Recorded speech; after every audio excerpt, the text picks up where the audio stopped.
It's supposed to be on YouTube, right?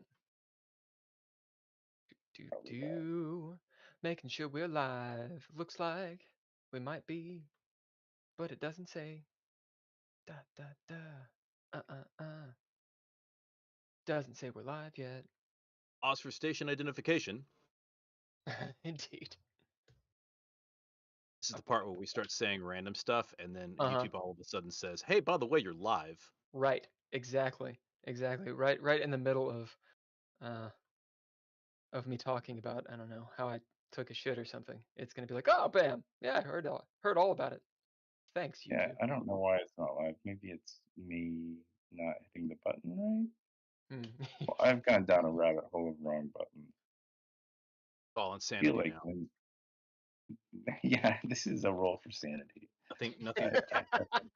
Nothing but cats everywhere. Cats as far as it goes down. I'm trying to switch accounts, and I'm like Actually, it going says and we're streaming. It says we're streaming, yeah. but it doesn't say we're live anywhere else.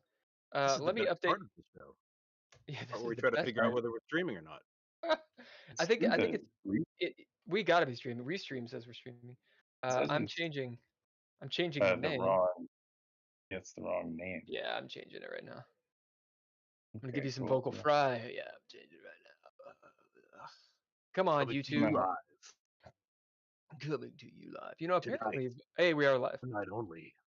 Definitely. We've been doing it for a Apparently, minute now. vocal fry used to be like a thing, like an actual thing. I was looking it up on YouTube. And there's all these examples of like James Bond, for example, talking with vocal fry and in like the 40s, 50s, 60s, whatever, a different, like Cary Grant or whatever. And it's this whole deal of like, hey, vocal fry is not about Valley Girls. It's an old thing that used to be kind of touted as a good thing. So, hey, Eric. How Hello. you doing? I'm doing well. How are you? Oh yeah, I'm fine. Hello, this is the Geeky Gamer Podcast. Casts. We're a few gamers. It's Ken, Bill, which is myself, and Mr. Holker over there. And we invite creative guests such as Mr. Eric Holden on here to do casual conversations about all the stuff. You can read the description. You know what we're doing. We're gonna do some introductions, and then we're gonna save you for last, Eric. Sounds good. So, yeah, no one cares who I am. Hey, Holker, who are you? My name is Daniel, and I am the guest co-host of this podcast and cast member in the games. Indeed, indeed. Normally we have Mr. Ken Howl on the mic. He's here. He's just like a vapor. He's behind the scenes, making it all rock and roll.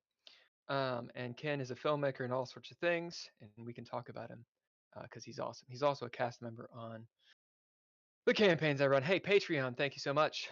Tim Roberts, Daniel Holker. Who's that? Nostalgic and Natalia Cline. If you want to join the Patreon, we have one.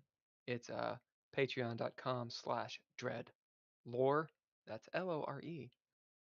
Art and media production is by Couchfire Media. You can do www.couchfiremedia.com. You can hire them. They're pretty sexy and sweet, I hear. I don't know if there's any music, but if there is, it's by all lowercase letters and Mr. Interrupt. Okay, Mr. Eric Holden, can you introduce yourself, please? Sure. I'm Eric Holden. I'm the co-host of The Goblin's Corner, a weekly tabletop podcast that specialize. Yes. Yeah, I get to see that part where I mess up. We specialize in storytelling, tabletop gaming, teaching people how to be good DMs, GMs, how to play great games, how to be good characters. And so we do different subjects every week, anything from writing your first world to making a Gish character in D&D. Gestalt. Yes. Yeah. Making characters. Character char creation. I'm gonna write making some notes. Yeah. Okay, well, that's great. That's a good elevator pitch. Who are you, sir? How do we know each other? I'm just a standard carbon-based life form that you hit up on Podmatch a little while ago, and Yep. we seem to be in the same nerd stream, so Nerd stream kind of how strong. we came about. Yeah, I've been doing this podcast for about 3 years now, and we recently moved to YouTube about a year and a half to 2 years almost. And Moving to YouTube.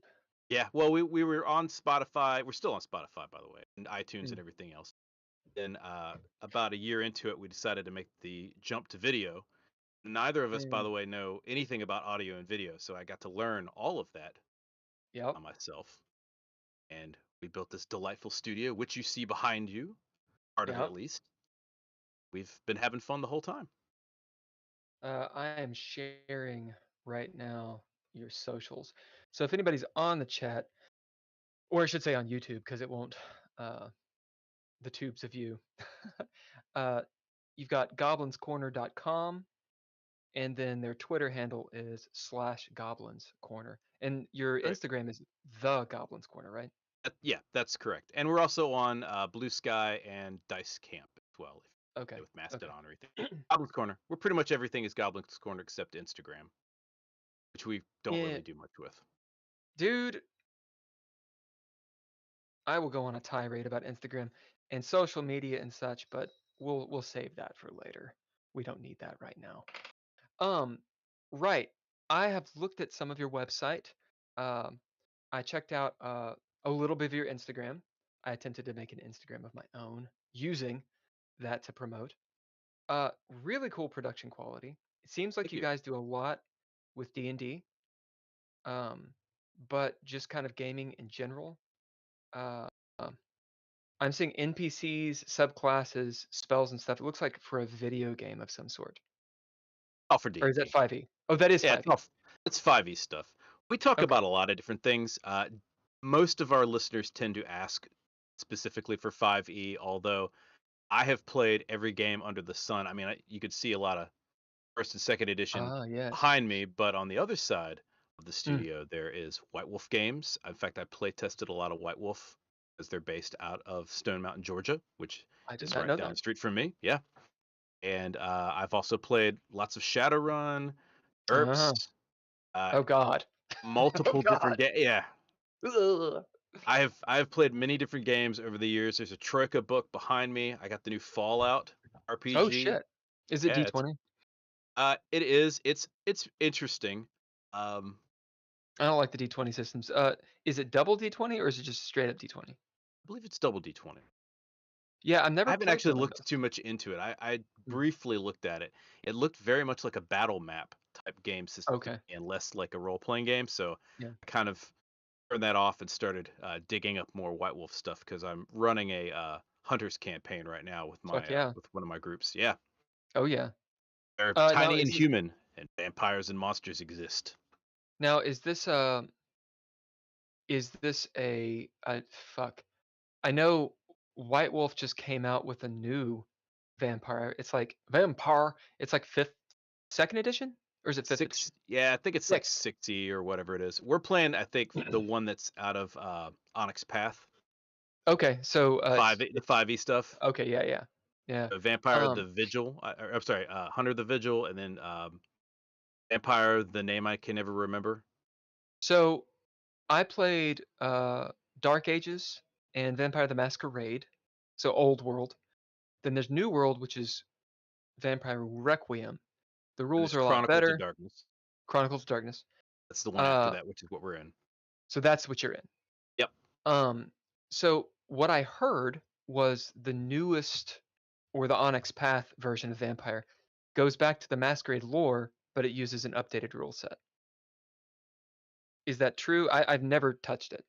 Chronicles of Darkness actually kind of takes the old lore and then kind of expands upon it. So, for example, if I've been reading a lot of Mage lately, and basically the technocracy won, and so of course you have to have fighting conflict.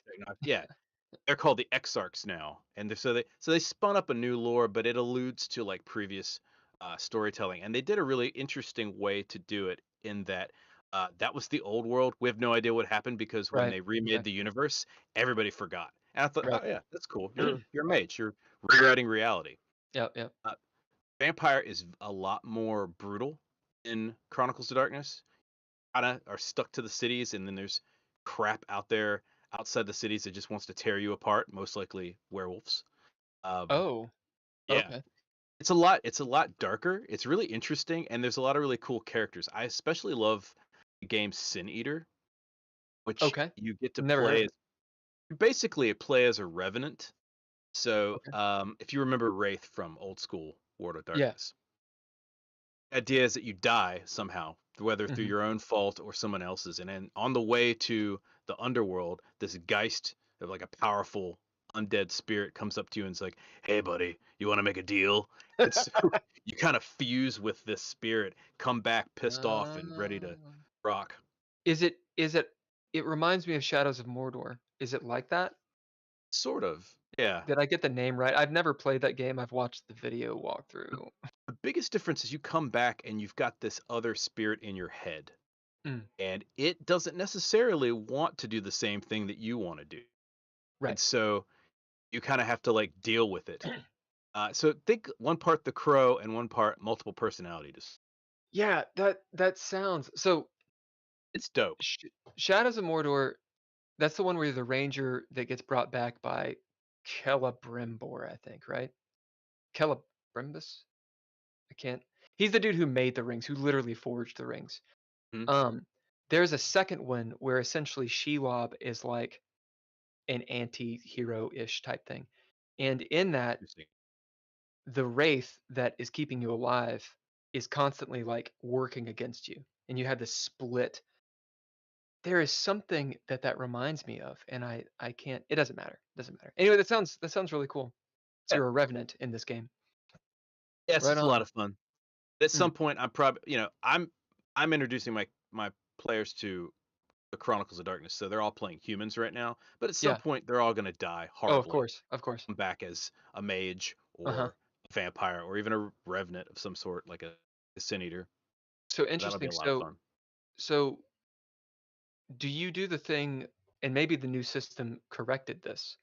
Um, Let me preface this as a question.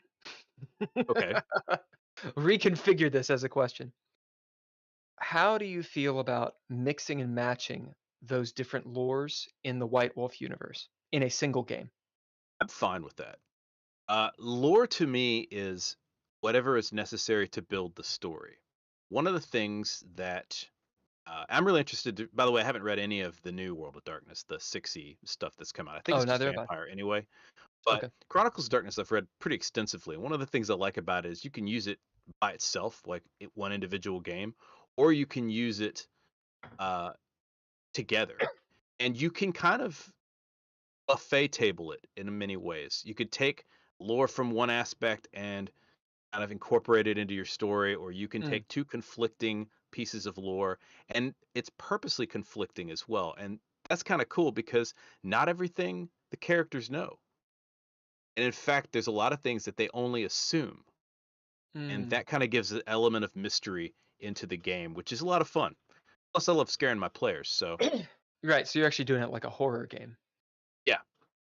It sounds like the system is better built for it. So one of our chat people, as well as Patreon members, is on the chat. Always here. This is Megan. Says GURPS. Wow. Talk about a blast from the past. I've got What more what? if you're interested. Yeah. What is? There were several versions of GURPS, right? I believe so, yeah. And then there's also Riffs, which kind of I spun never off heard of from that. GURPS as well. Riffs is, Okay. oh God, I don't remember what it stands for. Yeah. GURPS is like In my nerd card back universal now. system role play system. Is Generic it universal role playing generic? system. I've never heard Yeah. of any of this stuff. Really? Oh, dude. Well, it's Yeah. because I've shielded you from Now, you GURPS. see, back in the Pleistocene age, there were these older games. Uh-oh. Yeah. Hey, I do all my role playing in the Holocene, okay? So we're gonna bring in Holker here. Holker has an interesting talent for knowing everything. It's ridiculous. Hey, Holker, the Holocene age, when was that? The Holocene was immediately after the Pleistocene, and it is generally marked by the end of the last ice age and the beginning of probably the beginnings of agriculture and just human habitation of most of the Earth. It was it's essentially the beginning of the modern era, geologically speaking. So what Eric is saying, correct me if I'm wrong, is that he was gaming before you. Yeah. And the Pleistocene, which began about 2 million years ago. Megan says, dude, Aberrant was one of my favorite from White Wolf. Did you play Aberrant? I have not. And interestingly enough, we just did an episode titled 5 TTRPGs you should be playing right now. Oh. And one of them, my co-host Matt, drug up Aberrant. And somehow we have never played this game. Whoa. It is fan-fucking-tastic. Aberrant. It's okay. So, have you ever seen The Boys? Oh TV yeah, show? I've seen the first and second season. I have not seen the third. Okay, so imagine that in the 90s. Yeah, okay. That's pretty much what That's it Aberrant? is. Yeah, it came up with this way before The Boys, and all that. It's just a game where it's just you're a brutal superhero, and it's ridiculous. Yeah, it has nothing to do with the World of Darkness that you know about, right? Like, I think it's its own world. I haven't played it. My co-host Matt brought it up, and he was just like, "How did we not know about this?" I mean, we've played Paranoia, and we haven't played Aberrant. So, Wraith the Oblivion was one of my favorite besides Demon the Fallen. Vampire in all forms, and then actually the reason that I even got into Vampire and White Wolf and that stuff is because Megan introduced me, her and my friend Cameron. And the way that they made characters is you would start as a human, or you would build as a human, and then become a vampire. And then a lot of the ways those old school STs would do it is you'd run like session 0 as humans who then get turned or embraced, and maybe you turn into a ghoul first and you play through whatever. And I've attempted to do that, but it seems like most people don't have the patience. They want superpowers. I think they should be started as sort of low-level vampires, like all of them. Holker helped run a LARP. Have you ever had a LARP or played in a LARP, Eric? matter of fact, it's been a while, but we did Nero for many years. Nero. It's a LARP. We did Nero South, which I haven't done that in about a decade or so at this point. But what is it? We used to do that. It's you roll off into the woods. It's got its own story. Nero's its own game, and but you've got the foam weapons, and you call out the damage when you hit with it. It's a lot of fun. I used to play monsters to make people roll new characters because it's fun doing that. But I played a character occasionally. Best story I have about LARPing is interestingly enough, this is Matt and I've known each other for years, and so when we were LARPing one time, they sent us out as goblins. So it's nothing to do with the Goblin's Corner, by the way. Just I was going to ask. Fun. Yeah, no. But interestingly enough, this is how it came about. And we had alchemist goblins, so they could throw sticky paste and stuff like that. And so we sticky pasted all of the doors to the cabins, and then screamed at the top of our lungs as goblins. And the majority of the people who were characters ran out, saw that they got stuck to the floors, everything, the walls, right. the doors, and then we ran off. And we actually had Plot come out and tell us to stop at one point because we had sticky pasted the majority of the players and they couldn't go back if they were playing it.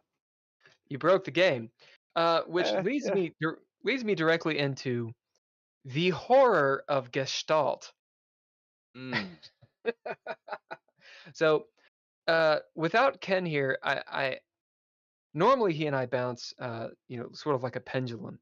He's asking the questions and I'm just giving abject opinions. I'm going to give a little bit of opinion here. Every time that I've played in a game or ran a game where there's been Gestalt characters. Well, actually, first of all, what is a Gestalt character? Asking me? Yep.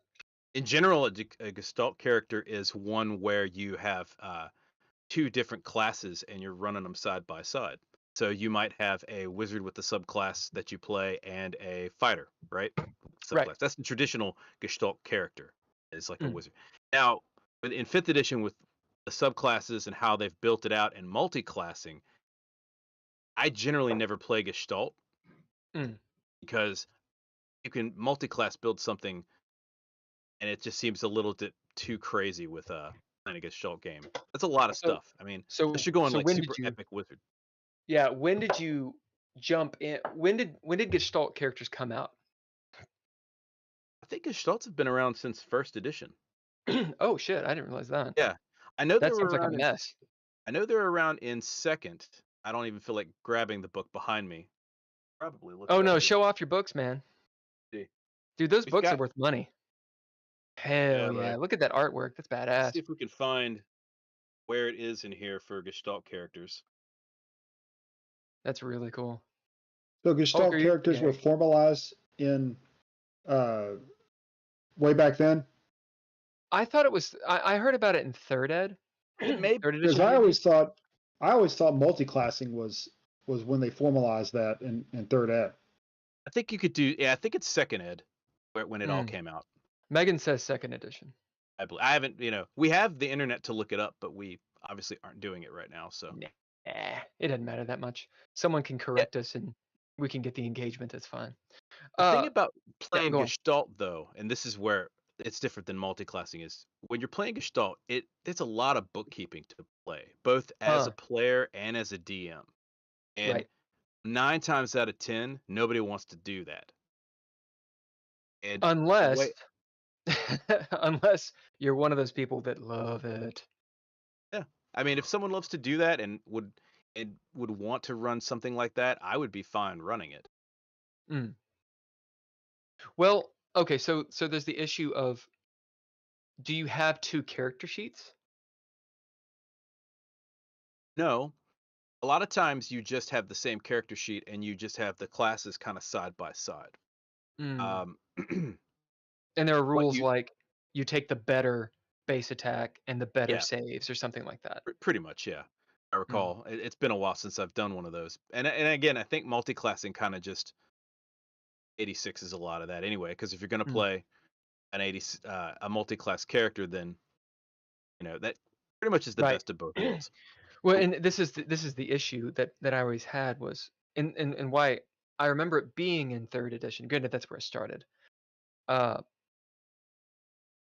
Balance.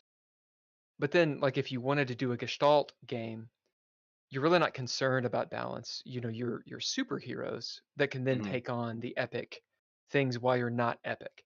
So you could be like a 8th level character, maybe a 12th level character. And it's interesting you mentioned that. The way that I look at any type of class is, and this is, by the way, something that is just kind of, I don't know if this is just me and Matt and a few other folks, or if this is just kind of a lot of gamers feel like this. I don't really see the classes themselves as important as the archetypes that they represent. So, a lot of times, 3rd edition was great for this. This is why I love 3rd edition the most, because you had this concept and you wanted to play this thing, right? Man, I want to be a spellcasting thief, right? Let's just say that. Yep. You could build it with the various multi-classes, and you could build it with the various feats and other, options. And you could have a character that fit the thematic that you were going for, regardless of what you were calling it, right?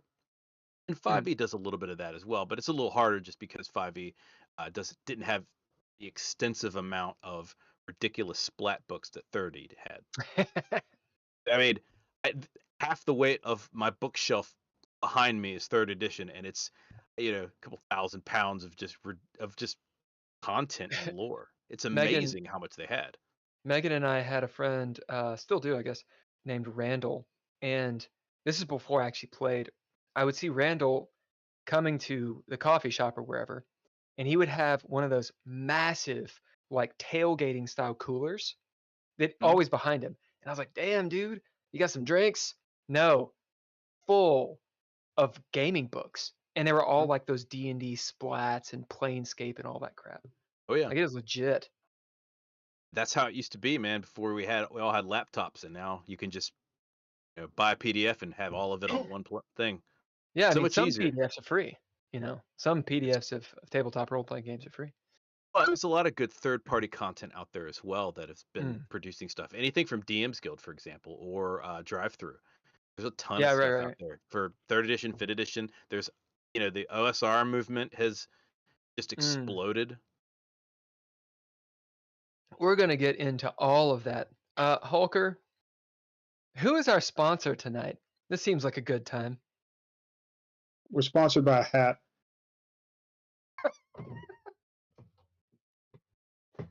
Like a bowler? A solo cup. Why do you have a solo cup? It's a sponsor. Don't insult it. Okay. Jesus Christ. Eric, what are you drinking today? Just a little Earl Grey. Done the Picard. Earl Grey. Earl Grey tea, hot. Do you put any... Here's some riveting content. Do you put any lemon in it, or are you more of like a milk type dude? The honey? No, I just drink it. Just straight up. Black as my soul, yeah. Black as Same thing with coffee. Yeah, I just drink too much coffee to drink it black. Like eventually it just starts hurting your stomach. Need a little bit of an emulsifier going on. That's when you switch to tea. Indeed. Less I drink my green tea black. It's fucking hardcore shit. Yeah. Aged 3 weeks. Yeah. Good enough you can dye some wood with it. That's some oolong cha. Right. Okay, so Gestalt characters. I don't want to beat a dead horse. But some of your content is like your guys' podcast. I think I saw you guys talk about Gestalt characters. Yeah? Not yet. We're going to talk about making a Gish, like the traditional fighter warrior. That's what it is. Wizard fighter type thing. Oh. Yeah, right, so go on, sorry. That's coming out in a week. All right, so tell us all about this new thing. And a lot of people that are going to listen to this, they're geeky, they're into gaming, but they're not like deep into the D&D lore. And to know what a Gish is versus a Githyanki versus a Githzerai, you kind of have to be a little bit deep in it. You can question him using a Gish Gallop. I'm going to shoot you in the face. Continue. Guy on Jeopardy. I would say like, Githyanki and Githzerai, the only thing you need to know, they are like this Aeon Flux humanoid that the people are too young for that, with. Dude. They're too young for it. They're too young for it. Look it up. All right. So imagine these angular humanoids that were screwed with by the Mind Flayers. Yeah. And they split into 2 separate cultures, right? One of them decided to chill in the astral plane and become tyrants. Yeah, chill is maybe not the word I would use, but how about they decided to become pirates in the astral plane, living on the corpses of dead gods ruled by a eternal lich queen. Casually. Who every so often would suck out your soul if you became too powerful. Whatever. And then on the other side, the other side decided, you know what? We're not down with the tyranny, so we're going to be monks, very contemplative. But instead of, going someplace contemplative, they went to fucking limbo, where the Slod rule with their mallets and party hats, and decided to build a temple in chaos using only their minds. No, is it limbo that they're in? I guess it is a limbo. Yeah, limbo. Because they have the balance. That's right. Down there in the deep Paisley. So I was introduced to Planescape, which is the setting. I believe it's a 2nd ed setting. It's correct. Yeah. By Monty Cook, Jeb Cook, Bruce Cordell, a bunch of other guys. Yeah. Now a different Monty Cook, right? Than Numenera, right? So. No, or is it the same guy? Same guy. Same guy. Okay. Yeah. So if you guys go on, sorry. I believe the way it worked was he wrote. If I recall, if I'm remembering this correctly, he and several others worked. They created Planescape, and then He also helped with Planescape Torment, the video game, which if you've never played it, amazing. So good. So good. Such classic. And then 3rd edition came out and they got rid of them. Which, by the way, if you're paying attention to what's going on with WotC now, seems a little familiar, doesn't it? It's like, oh, look, they're coming out with a new version. Let's get rid of all the authors that are writing it so we don't have to pay them anything. And then we can hire other authors that are cheap. Now, Monty Cook, I'm pretty sure, wrote at least a couple of the 3rd edition books. The Fiend Folio, I think. That could be complete bullshit. Someone check me on that. I think how I became aware of his stuff, I'll tell you after I talk about Planescape. In Planescape, Megan and my friend, a guy named Ro, who has written for D&D, whatever, a bunch of crap. He was telling me about the Githzerai and kind of like their whole mission. What is it? Lithids. It's pretty much the biggest mission I believe that the Githzerai have, unless there's some new lore out. Their whole thing was they hated Githyanki. They really hated the Illithids. They would make hunting parties, raids to the Prime to basically ferret out any Illithids left, and they would even put aside their differences with Githyanki to kill Illithids. Aside from that, there's not a whole lot of lore that I'm aware of about Githyanki. Then again, I haven't read every book, so. From what I understand, there's a fortress or something. Like they went to one of the planes. I can't remember what it is. I thought it was Pandemonium. Like they went to Limbo. Like a crazy thing, and the idea was they were kind of like trying to tame it or something. Like it reminded me of this could just be a story point that Ro ran on one of his games, and it's not actually canon. But like in Star Wars, for example, not that you know anything about Star Wars. Nothing at all about Star Wars. I mean, nothing about Star Wars. Nothing. What? The idea of like a Jedi going, or like Yoda going to Dagobah, which is infused with the dark side, right? And the side of life as well. And the side of life. And so to test themselves. And that's kind of what I thought they were. Do they ride around on red dragons too? No, they at one point attempted to make a pact with chaos dragons, but I think tough. that didn't go very well. Yeah. Tough to do. Now they are kind of interesting in that like they followed this guy. I don't know if he's still around or not. I can't remember, but his name was Zerthamon. He was the guy, like the lead general in Gith's army when they were just the Gith. Yeah. And when he drug him over to Limbo, they kind of founded this monastery. They call them, I believe,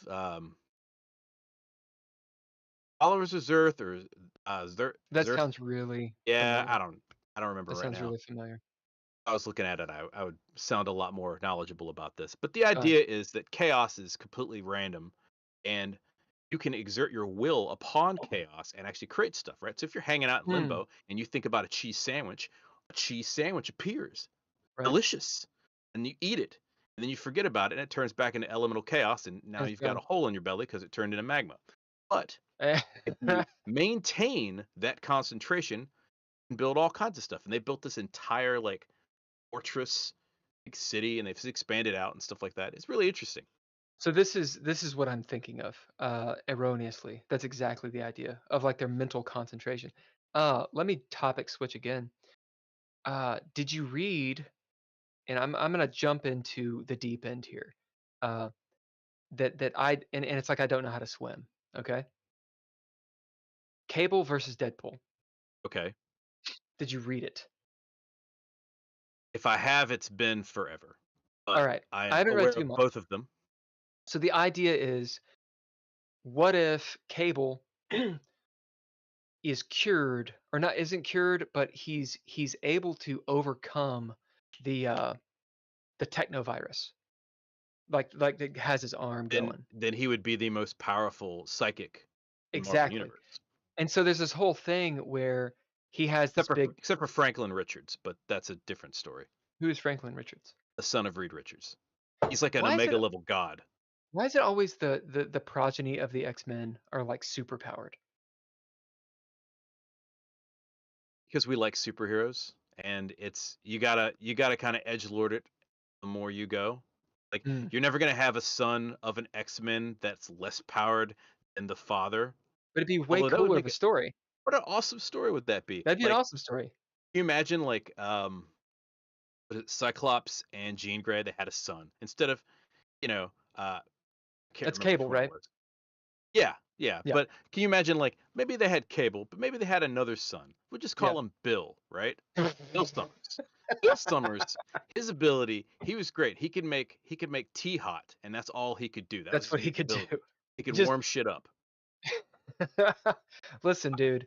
If I Just could that- make tea and coffee hot, this. Do you know what this is?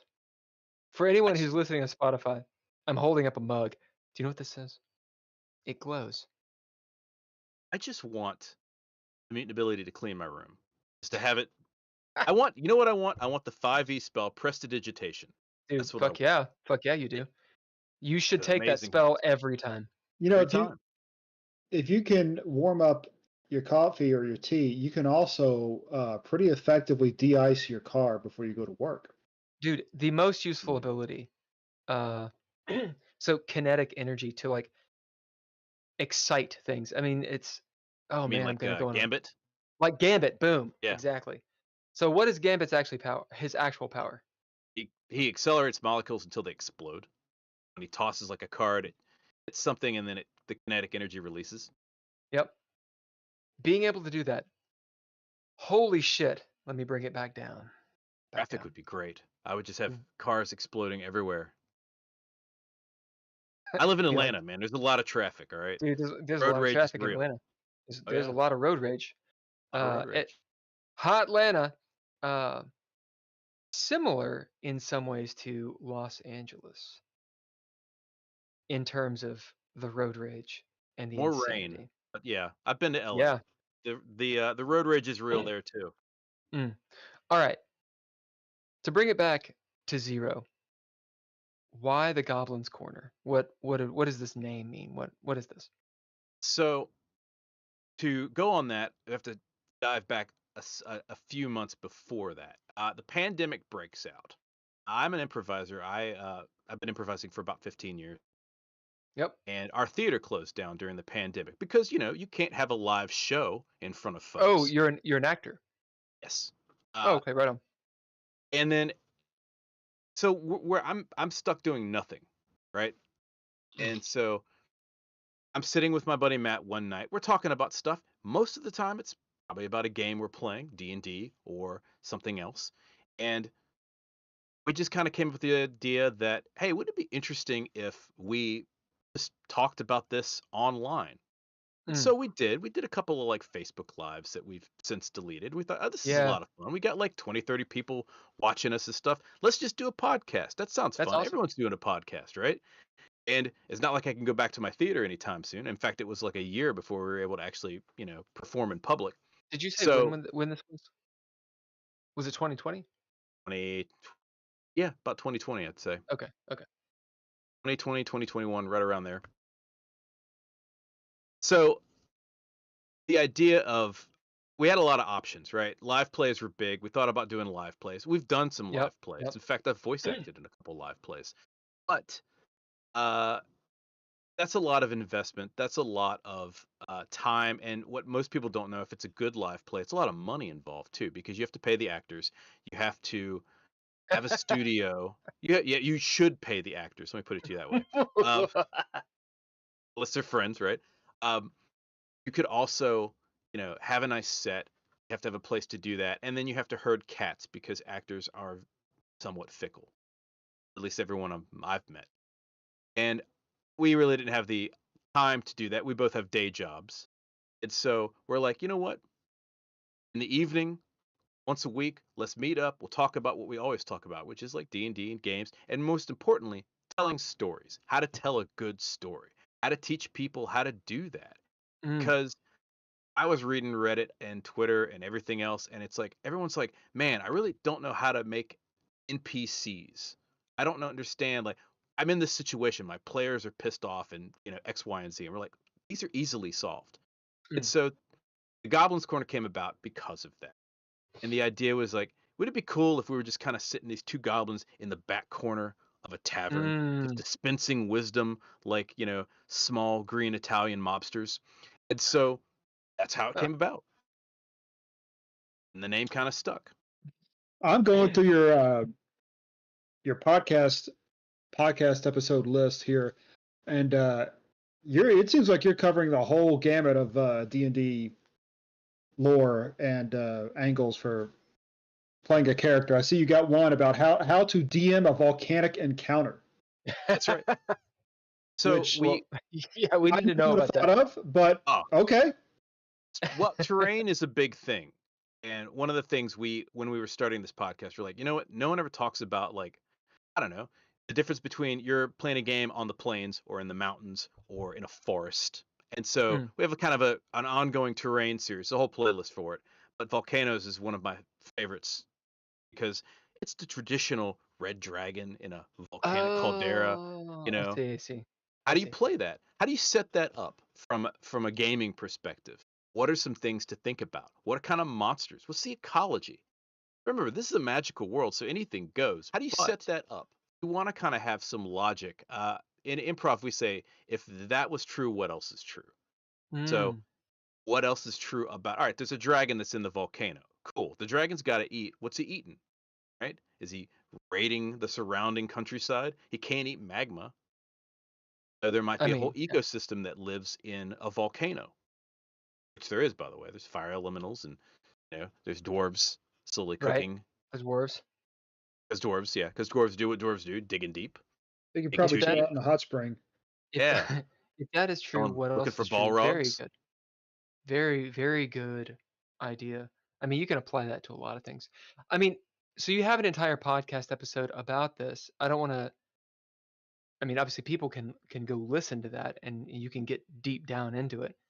But I am interested. How do you approach that? It doesn't have to be a volcano scenario, but yeah. How does one approach this, and how do you come about your views on it? Are you just shooting from the hip, or is it from experience, or what? A little bit of both. When you're thinking about a piece of terrain, a lot of times it's because you've added that into your game world, if you're homebrewing something, or you're adding it to your story. And, again, everything that we talk about in our show comes back to telling stories because it's collaborative storytelling. It's you and your players playing pretend, making shit up. Collaborative storytelling. Yeah. What a word. It is. It's collaborative, man. Word. We make it together. And what a wonderful game that is, right? This is the only type of game you can do that whatever anybody says is real. And that's kind of fun. So when you're thinking about different terrain, you have to consider a lot of stuff, right? As a storyteller, DM, GM, whatever it is, where is this terrain in relation to what the characters are doing? Sometimes it's, location via plot, right? It doesn't have to be like something fixed and, you don't have to make a map for it. They could just encounter this area, but it needs to have some kind of element. And then what we generally try to do is talk to people about what is interesting in the area, and then what are some story arcs that might be kind of fun. So, go on. Oh, I was just gonna say. So, for example, what was something that we did? What if there was an artifact buried in a volcano? Right? Just talking about volcanoes here. Okay. And something that was resistant to fire picked it up, found it. Cool. Instant story, right? That could be the big bad artifact that kills the world. Okay. Now you've got a setting. Now you have a reason for your players to be there. And what can you throw at them? Well, there's all kinds of fun stuff in volcanoes, man. You get some fire elementals. You could get some, remorse. Earth elementals. Yeah. You could have rock slides. You could have just the situation itself. Doesn't even need monsters, man. Just climbing a volcano. There's toxic gas. Oh, yeah. There's lava. Shit's terrible, man. Turns out there's lava. Yeah, turns out. Lava happens. So this leads into the world building. And these are conversations that you and Matt, your co-host, have on the reg. These Pretty kinds much, of yeah. Are you both DMs? Yes. We've professionally DM'd for several years. We've been DMs for a long, long time, and it's something that we find is interesting, but also something that, with the knowledge that we have, we like to help other people who are starting out trying to DM and trying to play. So what is a professional DM? Just someone who makes money DMing a game. Okay. So that's literally all it is. Yeah, I've done it for like corporate events and stuff like that, where I've had like a 30-person table. I've done it at conventions and stuff like that. Yeah, that's some Gygaxian D&D right there, baby. It's not as impressive as it sounds. There's a lot. But it is. And there's a lot of people who do it on the side. No, it's impressive. It's impressive that that's a gig that you have. Okay, that is impressive. But like, I have a philosophy that no matter how crazy or ridiculous something that you might think that someone is doing, if they're getting paid for it, if they've actually convinced other people that, hey, this is something that's worth, doing professionally, it's not ridiculous. So, fair point. Where can people get your sweet DM services? Not much right now. Generally, most people contact us through our site. Although I was on Let's Play briefly. Right now, the podcast has kind of taken over a lot of that time for me. Yeah, and so I feel that. Yeah, and we're also in the process of writing a couple of books. So once that gets out, I think we'll probably get back more into more pro DMing. But for the moment, we're just kind of taking a hiatus for it. All right, so for pro DMing, if people are interested, then they can go to your site and talk to you, and you can converse that way. And I'm assuming Matt is also a pro DM. That's correct. Yeah. Okay. I want to talk about your books, but that seems like it's going to be a big conversation. So previous to that conversation, pro DMing, I have had a problem with it. Okay, so I have GM'd, DM'd, I've arbited, if you want to go DreadLore. But it's usually for friends. Even if it's for people that I don't know, there's a stigma of, what is this worth? It's a lot of time, a lot of energy. You say that you do improv. I'm going to guess. I'm going to take a stab in the darkness. I'm going to use magic missile against the darkness and say that you might be a DM that doesn't have to plan everything out.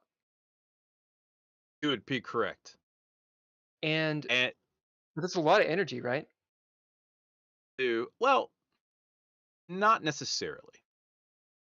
And a lot of there's this kind of this stigma where people think, oh, I'm either a railroad conductor where I have everything written out, or I'm a fly at the seat of my pants where I have literally nothing planned out. Now, have I played games or run games where I literally came up with something on the fly? Absolutely, many times.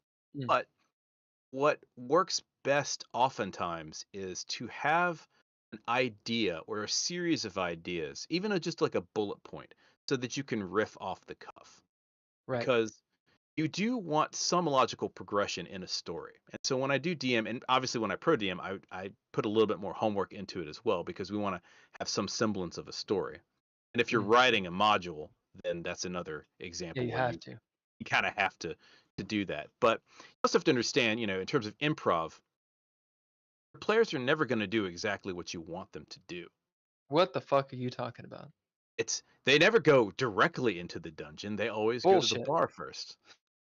You could force them. There's a volcano. There's all kinds of artifacts and shit in it. Cool. We don't go there. Yeah. So, I would say, like, in terms of just coming up with stuff off the fly, I usually have like a bullet point list of some things, what I consider to be like possible scenarios, right? So I know what the characters are doing. At least after like the first game session or so. You usually, get your sea legs after the first game to see how people interact and how they play. And if you do a good session 0, that comes across very easily, particularly if you're doing it with a random. This is pro DMing, right? As in these are, or even just regular DMing. I've DM'd for free for in fact, one of my best games that I just recently finished a couple months ago was a Calamshan game, which is, if I'm familiar, that's in the Forgotten Realms. I got nothing. Oh, okay. It's down south in the Forgotten Realms, and we did an intrigue campaign, 5th edition, and they literally it was a bunch of randos that I'd never met before, and we played for about a year. Whoa! And in person or remote? On Discord, on Roll20. Yeah. Never met him in my life, and now they're awesome, right? I know them; they're good friends. For some, that's a point in and of itself. Collaborative storytelling, making friends. For people who don't know what a Forgotten Realms is, Eric? It's the game world that Ed Greenwood originally invented for his campaign, and kind of the de facto 5th edition game world since. They let you know in the DMG about every other paragraph. Yeah. Baldur's Gate. It's from the Forgotten Realms. Neverwinter's Night. Also Forgotten Realms. The fucking D&D movie. The good one. That was in Icewind Dale. Right, because they talk about Castle Neverwinter, right? Mm-hmm. Yeah. Well, and they were in the frozen north in Icewind Dale, and they went south. So in the D&D movie, that world in the south is where, what is this place called? The Forgotten Realms? No. Are you talking about Calamshan? Calamshan. Calamshan's in the Calam Desert. The reason it was created was because two great spirits, one of air, one of fire. It was Calam, Genie Calam, and the Efreet Memnon. So if an Efreet is a fire gem. Yeah, they got bound to this mystical gem, and then it was buried beneath the sand. Their eternal struggles created the desert. Oh, cool. That's cool. Yeah. It's kind of like in the real world, God got bored. So, professionally DMing, how do you guys? That was funny. Come on, I'm hilarious. How do you convince people to pay you for this? I mean, I think you should get paid for it, but how do you convince people to pay you for it? Ask myself that every day when I do it. I mean, it's the same way that I've done improv classes for businesses and stuff as well. So it's just really, how do you market yourself as a person, as a creative? Idea. Well, this is what you ask yourself, right? Oh, yeah. And then just you kind of have either a slide deck, or you come up with a little bit of a blurb. Sometimes you do them at local gatherings. So I've done them at bars before in Atlanta. What is a slide deck? It's like like a little presentation where you. Shit. Here's who I am. How you can get in touch with me, right? Oh, okay. Like a little. It sounds like you went to school, or had a mentor, or perhaps were just precocious enough to know how to business. Tell us. Well, my day job, I am a designer, and I ran for a long time. I work for a large megacorp right now, but I ran a design agency for several years. So a lot of this, I guess, the business acumen is from that. Okay. I'm gonna dig deeper. What? Continue, please. I'm waiting on you. Yeah. How? So I literally don't know what a slide deck is. I know about business cards. I know the idea of an elevator pitch. It's essentially just a series of like slides, like a PowerPoint of. Like a PowerPoint. Yeah, just showcasing your skills and stuff like that. Is this something like you would go to a networking event and do that, or Could you just like bust it out? You're like, hey, check it out, dude. So on my phone. I'll tell you how I got into doing pro DMing stuff. I was working at my theater, and we would oftentimes do improv for businesses, stuff like that. And we did a show for one of our clients, and afterwards we were just kind of sitting around hanging out with everybody, and then we were laughing and stuff. And somebody mentioned D&D, and I of course jumped in because I had to. Started talking about stuff, and they were like, "Oh, cool. You play games?" Like, yeah. It's like, would be great is it's a great team building exercise. and kind of sold those guys on it. And then after that, it was just a little bit of word of mouth. But you can also, there's a lot of people who do pro DMing where there's websites where you can literally have other players sign up and charge. So Let's Play is one of them. Let's If you Play, do it, right? yeah. Do it without that, you can just put it up on like a personal site, and you could do it through other groups, right? Business groups and stuff like that. I understand some people do it on LinkedIn, although that seems just beyond the pale for me. But Yeah, it's a little dubious. yeah, Check out my LinkedIn. I mean, are we talking like corporate people, right? Like they're in suits and shit, and they're like not playing necessarily in rogue. not necessarily in suits, but definitely like in a corporate office. Mm. You would be surprised how many people in business are interested in doing role playing and stuff like that. It's the same type of people that would go out into the woods and do the trust falls and stuff like that. Oh yeah, It's all team building stuff. dude, a And good trust fall will get me every time. and the thing is that a lot of people now in businesses are, Gen Z millennials, and they're down with it, right? Some of the older folks wouldn't do it, but like now being a nerd, being a gamer is kind of The norm. it's kind of the norm now, which is nice. Normal. Ugh. Is that a Tyrannosaurus Rex breathing fire behind you? It certainly is. And there's a cat Badass. on top of it. Oh, that's bad. With a crossbow? He's got a machine gun.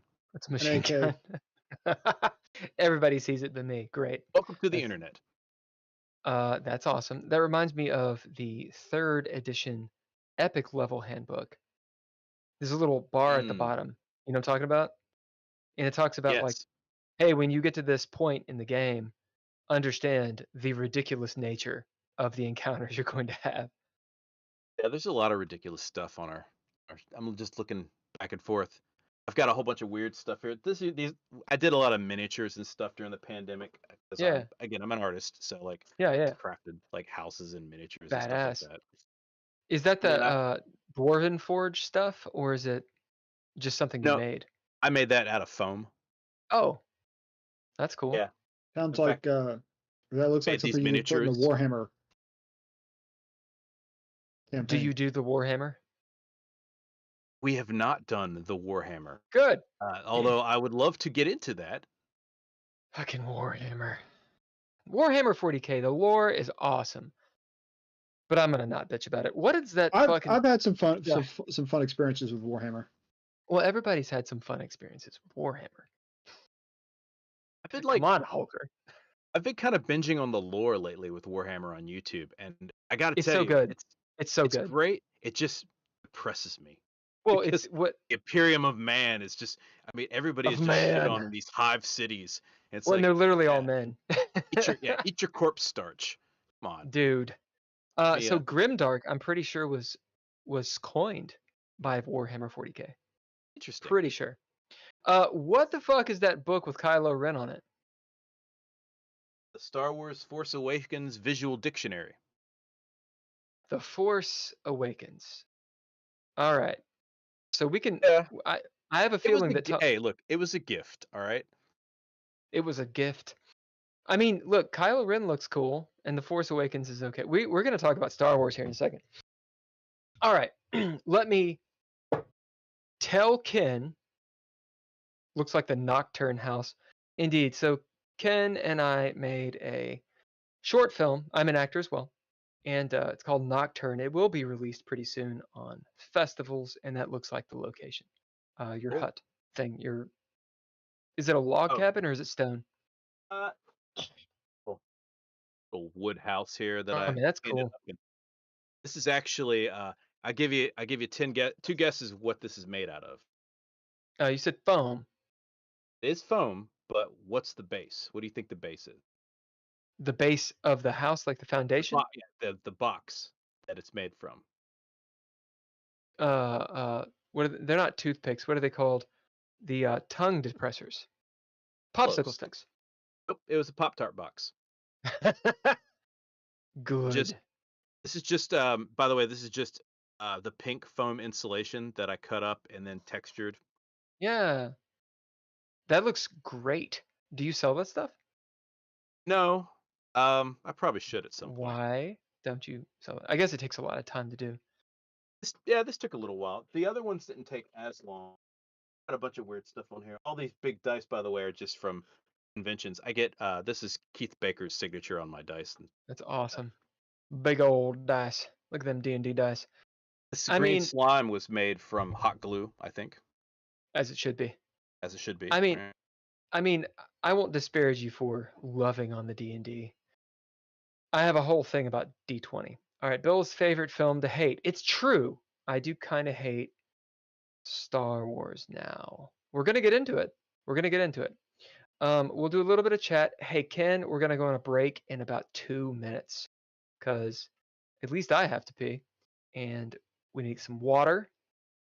Got to make another old fashioned. It's gonna be hilarious and awesome and great. Megan says, I remember when you could get beaten up for liking role playing, anime, and LARPing. Have you ever had that kind of experience? Thankfully, not myself, but I've had a lot of people who have gone through that. And like I don't know anybody who hasn't gone through like bullying as a kid. And certainly I was bullied as a kid. You just learn to either deal with it or be meaner. Right. I was not bullied as a kid. You are very lucky. Yeah, I don't know. I think I just ran really well. Like I just got away. My problem is I had a really big mouth. So I would say literally what's on my mind. And oftentimes that equated to a fist in my face. Probably deserved it sometimes. But you said what you meant. Time. And took it. Yeah, there we go. Like Lucky Strike cigarettes. I'm unfiltered. Right. Ken, are you cool doing a I'm talking to him through chat. Are you cool doing a break? Ken, break now. Yes? Yes? We'll see. I have a real genius comment, but I don't think Do anybody would get it. Do it. Dude, Ken, Kilmer. this is God, Ken. Nope, straight up punched and kicked. Yeah, I had no filter. That's what Megan says. I feel for you too, Megan. I get it. I've been there.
We're already back? Wow.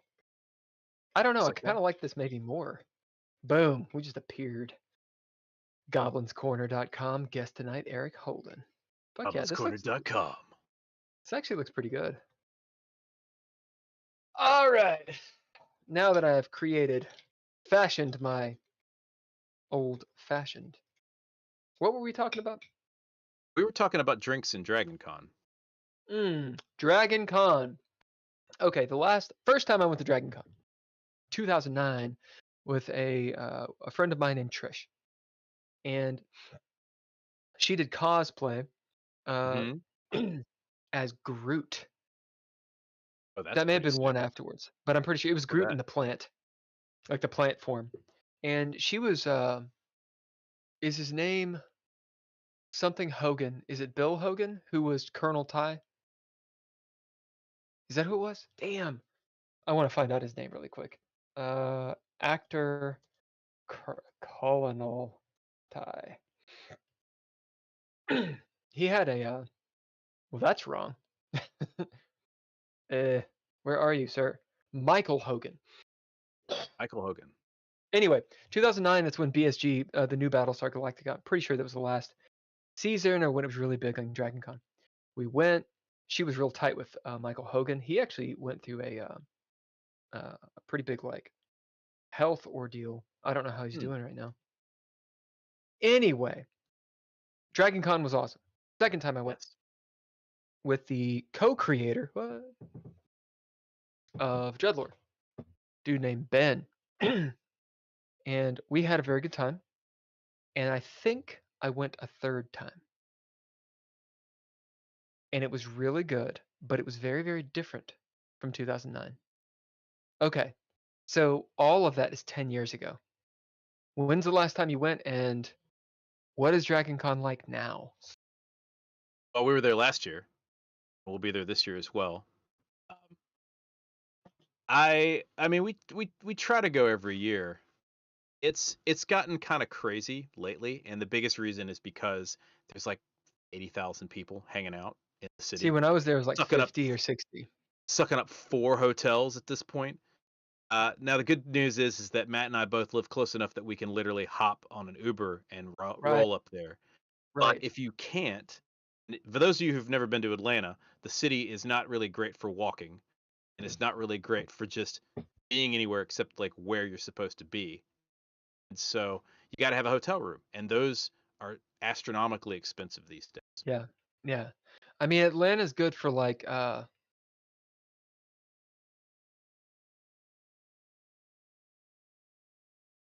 for a lot of things. Oh yeah, drinks. Yeah, really?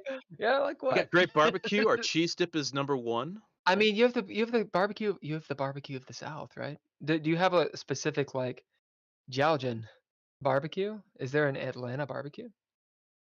There's Fox Brothers, which is really good barbecue. If you like deep fried jalapeno peppers with cream cheese and pulled pork. I mean, that sounds awesome. Yeah, it's pretty awesome. We've got our I think our barbecue is what is I'm not a barbecue expert, by the way. I just like to eat, but I believe it's wet barbecue is wet barbecue. Yeah. So all right, I had an argument with a Texan, by the way, about this because apparently in Texas, when you say, "Hey, do you want to go to a barbecue?" they mean brisket. Only brisket. I see. Whereas if you ask someone in Atlanta, do you want to go to a barbecue? Yeah, what do you want me to bring? Chips, dip, whatever. Like barbecue for us is word for party. Indeed. Well, I was gonna say, so in Kentucky, which is where I have been rumored to be from, it's the same thing. That might be a South thing. I mean, you could say that Texas is the South, but Texas is Texas. Texas is Texas. Texas is South, Texas. Though. A little bit southern, yeah. Yeah. I mean, that's like saying Florida is South, and it's technically the most South, but I would not consider Florida the South. Like when I go to Florida, which is not often. Depends on where in Florida. So, like where? If you're looking Gulf, it's still kind of the South. Like it's sort of Alabama-ish, but if you go further down the actual like head of Florida, then no, it becomes New Jersey for retired people. Yeah, man. Florida. I know there's some cool places in Florida. Honestly, I'm just going to offend all sides here. I kind of feel like what I have experienced of Los Angeles, kind of like Florida. It's kind of like Florida. Not as humid. Fucking palm trees, strip malls. It's weird traffic, weird roads. Kind of the same thing. People are like, oh, what's Pasadena like? And I'm like, yeah, it's Florida. Imagine you're at a mall in Florida. That's pretty much it. Very dusty in LA. That's one thing I noticed. Was all the dust. Now, when were Sand. you there or here? Last year Oh, I mean, what time of year? during September, I believe. Well, I was here in September. I have not experienced the proper spring or the beginning of the summer. And I know it was like El Nino or something this year, so it's totally different weather. I didn't notice it being dusty per se. Then again, I had just come from the desert. So, you know what I'm saying? Like I was like, this is great. It's like green shit and coffee. I love it. Came out of the dusty trails and tumbleweeds and landed into Dude, the LA. We went through the Mojave. Not the Mojave. The Mojave. We saw it. We saw Death Valley, driving there forth. It was like 102 degrees, which apparently is not hot on the road. And there's a gas station there. I unfortunately can't remember the name of the town, but it's something like it's not last checkpoint, but it's something along those lines. Like oh no, or not the desert, whatever. We hit this gas station, my brother and I, and there were all of these Native Americans, because there's a bunch of reservations and such around there. The nicest, coolest fucking people, period. Super chill, very, very kind, and all these things. And we rolled up and was like, all right, so we're going into the desert. We are not accustomed to this. Is there something we should know? Because when we look on the map, it's just brown. Yeah, it's brown. What do we do? And the woman goes, I can't do the accent. It's a really clear accent in English. But she was like, do you have water? Just like you said. We're like, yeah. She goes, bring more. Yeah. Bring more than you need. Bring sunscreen. Oh, shit. And we're like, right on. So more water. Get the water. So he gets the water. Anything else? Do you have gasoline? Yes. Get more. Okay, get the gasoline. So we get the thing, and fill it up, whatever. Anything else? Because we gotta go.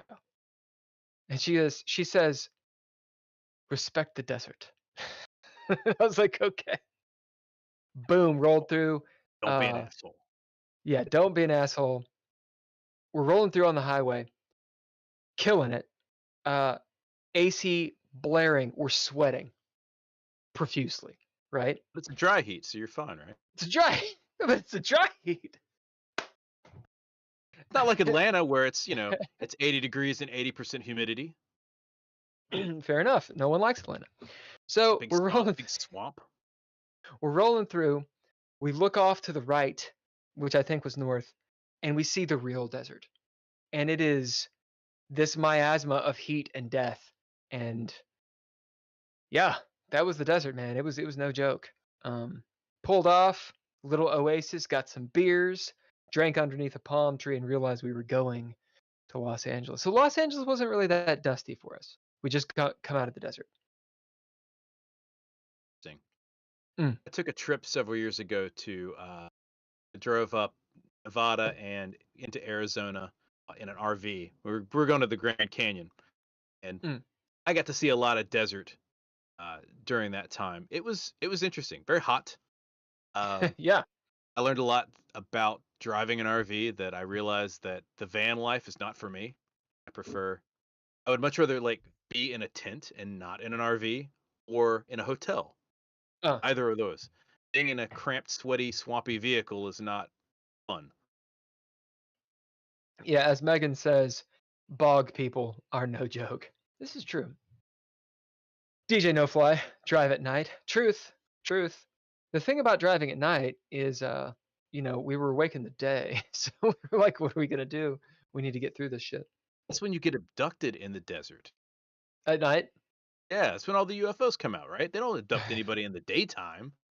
Really want to be Lord. driving and have a close encounter with the third kind? Dude, I would do it. All right, professional DM we've talked about. Let's play. Your book. You have a book coming out. Tell us I do. about it. It's called Ludicrous Bestiary, and it is many of the monsters that we have talked about over the years. We are coming out with a monster book. It'll be originally for 5th edition, and we're also going to adapt it for Cypher System and several other. The Cypher System. Yeah. Uh-oh. We talked about Depending Money upon- Cook. Go on. Go on, good old Money Cook. So they're all ridiculous monsters. Some of them are really terrifying, like a massive flying sea cucumber that spits out kraken. Can you say that again? A massive flying sea cucumber with wings Okay. that spits out kraken. I think you said an ass of. Oh. Continue. We also have things like a cat that turns you to stone. And that's all cats. All cat. Well, this one, if it shows you its butt, it shows you the star shape in it. Oh, mineral links. Is it a normal? Is it They're ludicrous for a reason, by the way. So Matt and I love making monsters. We come up with just ridiculous. Feel free to look at our playlist of creatures, and we're putting them to book. Yeah. Now, That'll be coming out how are this you doing summer. the art? Drawing it. I'm a You are professional drawing it. artist. Yeah, I'm an artist by Yeah. trade. So I'm not a great illustrator, but I am a whiz at Photoshop, so I'll figure something out. And then Right on. we thought about maybe running a Kickstarter once we get maybe one out and see if we can drum up some interest for an illustrator to help out. But we're still kind of small right now, and figure get this book out. We've got a couple other ones planned as well. We've got an NPC book planned as well. Yeah. That is a good resource, especially setting specific and all that kind of stuff. NPCs are so easy to make, but hard to make right in many cases. Like you can make an NPC that no one likes, but they should like, and then when they kill them, That's a plot point. There you go. Now you can't do that. Now his brother comes for revenge. That's right. That's right. Bring him up. So how do you go about how do you go about making the NPCs? How are you going about? Tell me all about your books. How are we making the NPCs? Yeah. Most of them are being mainlined directly from our brains, our collective ideas. Using 5th edition rules. Yeah, we're gonna do several different editions, but unfortunately, it is what it is with 5e. That's what most people play, and so that's what we've had people ask for predominantly. But I mean, there's having also a lot of people interest ask is great. Yeah, always a good thing, right? We're here to help people out. In terms of like how we're making them, Matt literally has a binder that he just writes ideas when he's at work. Whoa. And so it's just putting it down, getting some illustrations to faces, getting some interesting story quirks along with a little bit of history behind the NPCs. And then it's really just a matter of like how much do we actually want to put down? Are you both programmers? No. Not at all. What is the day job? My day job is I'm a designer. I'm a user experience designer specifically. Well, UX UI is close to. I mean, it's on the. It's Are you like dealing with programming apps and shit? Yeah, I as I mentioned, I work for a monolithic corporation, making a lot of. Do you use Swift? No, I do not program. I design in Figma or XD. Okay, Figma. Yeah. Where I also manage others that design. Right on. Well, I wouldn't call Swift particularly programming. Sick burn. I mean, I've been using VBA lately. I've noticed, seems a lot of gamers are also into the tech field. That seems pretty straightforward. Yeah. Why is that? Well, I mean, you could say nature versus nurture on that. It's most creatives tend to play games, and most people who are highly analytical, like programmers, or tend to be highly analytical, generally like to play games because a lot of games are either developed by them or they're, you know, the same kind of mentality tends to float together very well. So the connotation of a gamer is generally like, think of a Mr. Potato Head with a neck beard. And the connotation of the stereotype, I should say, of a programmer, of which I am, is a white dude who like doesn't he just really likes to hear their own voice, which might also be true. Anyway, what I'm trying to say is it seems that a lot of gamers, which are every kind of person, right? They still have a tech basis. I mean, this is the complete off the wall, I've been drinking too old fashions thought. There's no evidence whatsoever in this. But does any of that ring true, and why? It seems, yeah. Oh, all right. Let's break that down then. So traditionally, if you were a gamer, you either were a console gamer or you had to build your own PC. Right. And most of the time, if you were really into gaming, we're not talking about Twitch streamers or anything like that, but if you were really into gaming, then you probably built your own PC or you bought a PC. So there's some technical proficiency that comes along with being a gamer. Unless you're an Xbox kid, right? In which case you can scream into the void at a 12-year-old. Cool. Good for you. But most gamers, have some kind of technical proficiency. You know what? Even with an Xbox, you got to know how to when it screws up, you got to know how to fix it, right? So you're a mouse and keyboard guy, I see. Well, yeah, I like my Twitch game. Although I did recently buy updated and bought a new PlayStation to play Cyberpunk 2027 because I didn't feel like building a system to play it, and particularly since everything I read on Reddit, it played like dog shit on a PC anyway. So I was like, well, I'll just spend a few $100 and play it on a PlayStation. As a side note, my girlfriend, who is a millennial as well, just a little bit younger of millennial, was like, "Oh yeah, I just got a present for myself." I was like, "Oh, what was it?" She said, "A fucking Nintendo 64." And I was like, "What? Why do you got an N64, dude?" And she was like, "GoldenEye." I was like, "Oh shit!" So we threw down some GoldenEye. GoldenEye sucks, y'all. Like, I don't know if you've played it in a while, but like you're like, "Fuck, this is hard." And it's when it's in that first-person shooter era where you could have every weapon. Like, you couldn't have just two. There's no realism. You could have like, the Kalashnikov, the fucking rocket launcher, the knife, the whatever, the club. Anyway, aside finished. Ken says done both, no Xbox. Yeah. What was your last console? For me, the last console was a PS2. Ooh. No, PS3. It was a PS3. PS3. So yeah, PS3. I skipped the PS4, and then after that, if I wanted to play games, I built a gaming rig and just played whatever the hell I wanted. So you are a video gamer. Yes. Hmm? As well as a tabletop role player gamer. Yes. Now I do look for slightly different things in my games when I play like a video game versus a tabletop game. Okay. Generally, I generally look at video games much like I look at television, escapism. So I don't generally watch, like, my wife will watch all of these really gritty crime dramas.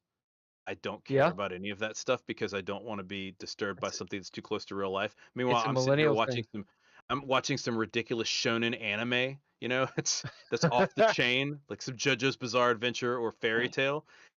because I want to be entertained, right? And so Right. for video games, it's the same way. I want some kind of ridiculous, crazy stuff that I'm playing. So I'll play either just a fun, like I played the hell out of Skyrim because Okay, yeah. This is the not Elder based on Scrolls, reality. right? Yeah, Yeah. Skyrim yeah. was great. I played every single module that it came with and DLC. I like Cyberpunk because I can spend an hour or two playing it and then I can put it down.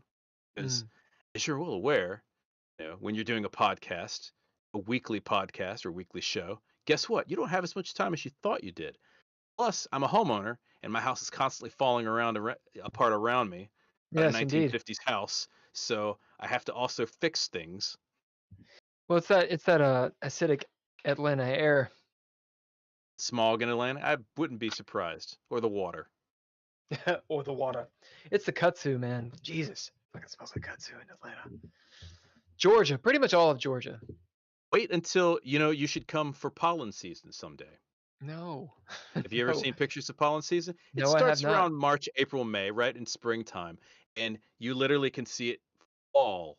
Descending. Dust. Oh, yeah. It's awesome. If you don't have allergies, you will by the end of pollen season.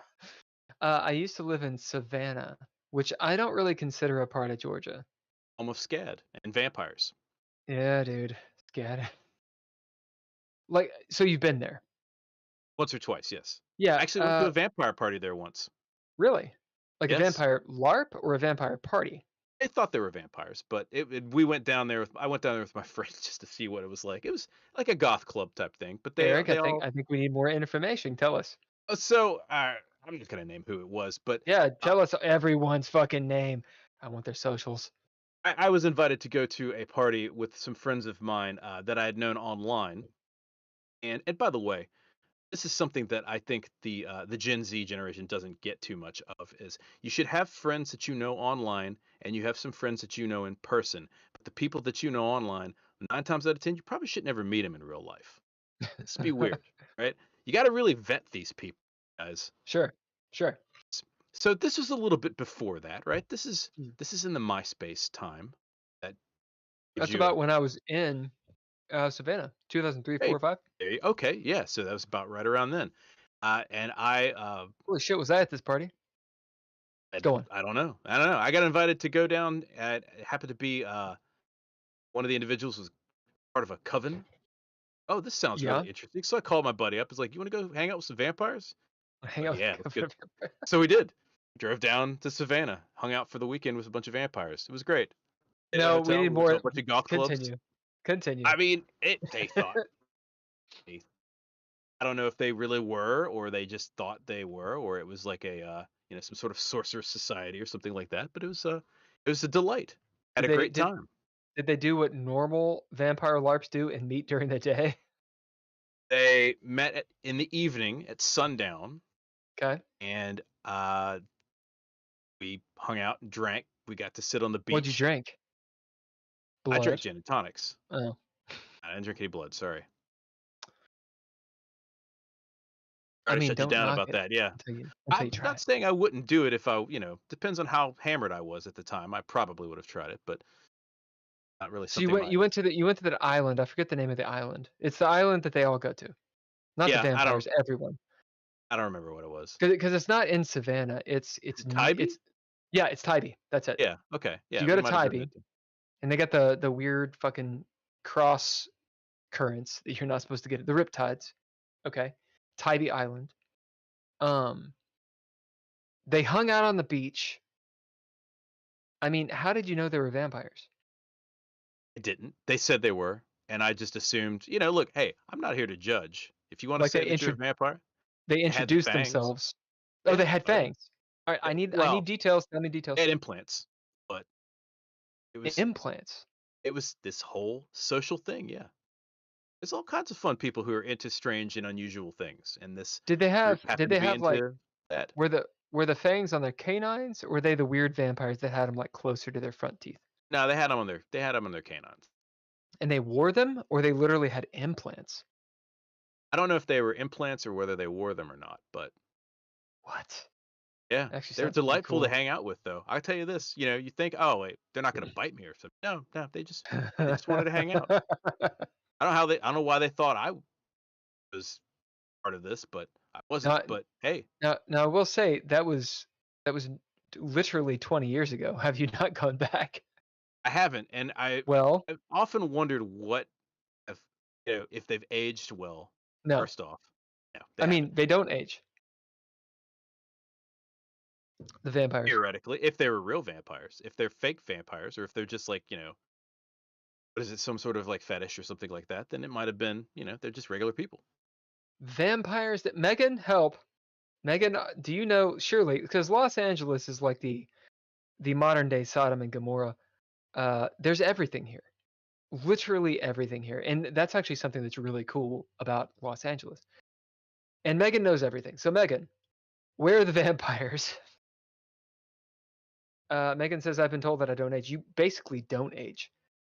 I hadn't seen Megan this is totally off topic. I hadn't seen Megan for 10 years. We kept in touch. Hadn't seen her. Roll downtown. It wasn't downtown. It was Hollywood, which I don't think is downtown. It's not downtown. Anyway, roll There's got to be downtown. some vampires in Hollywood. There's got to I would be be some fucking surprised if Hollywood there's not. vampires. Certainly some Boom, goths, if nothing else. There's definitely goths.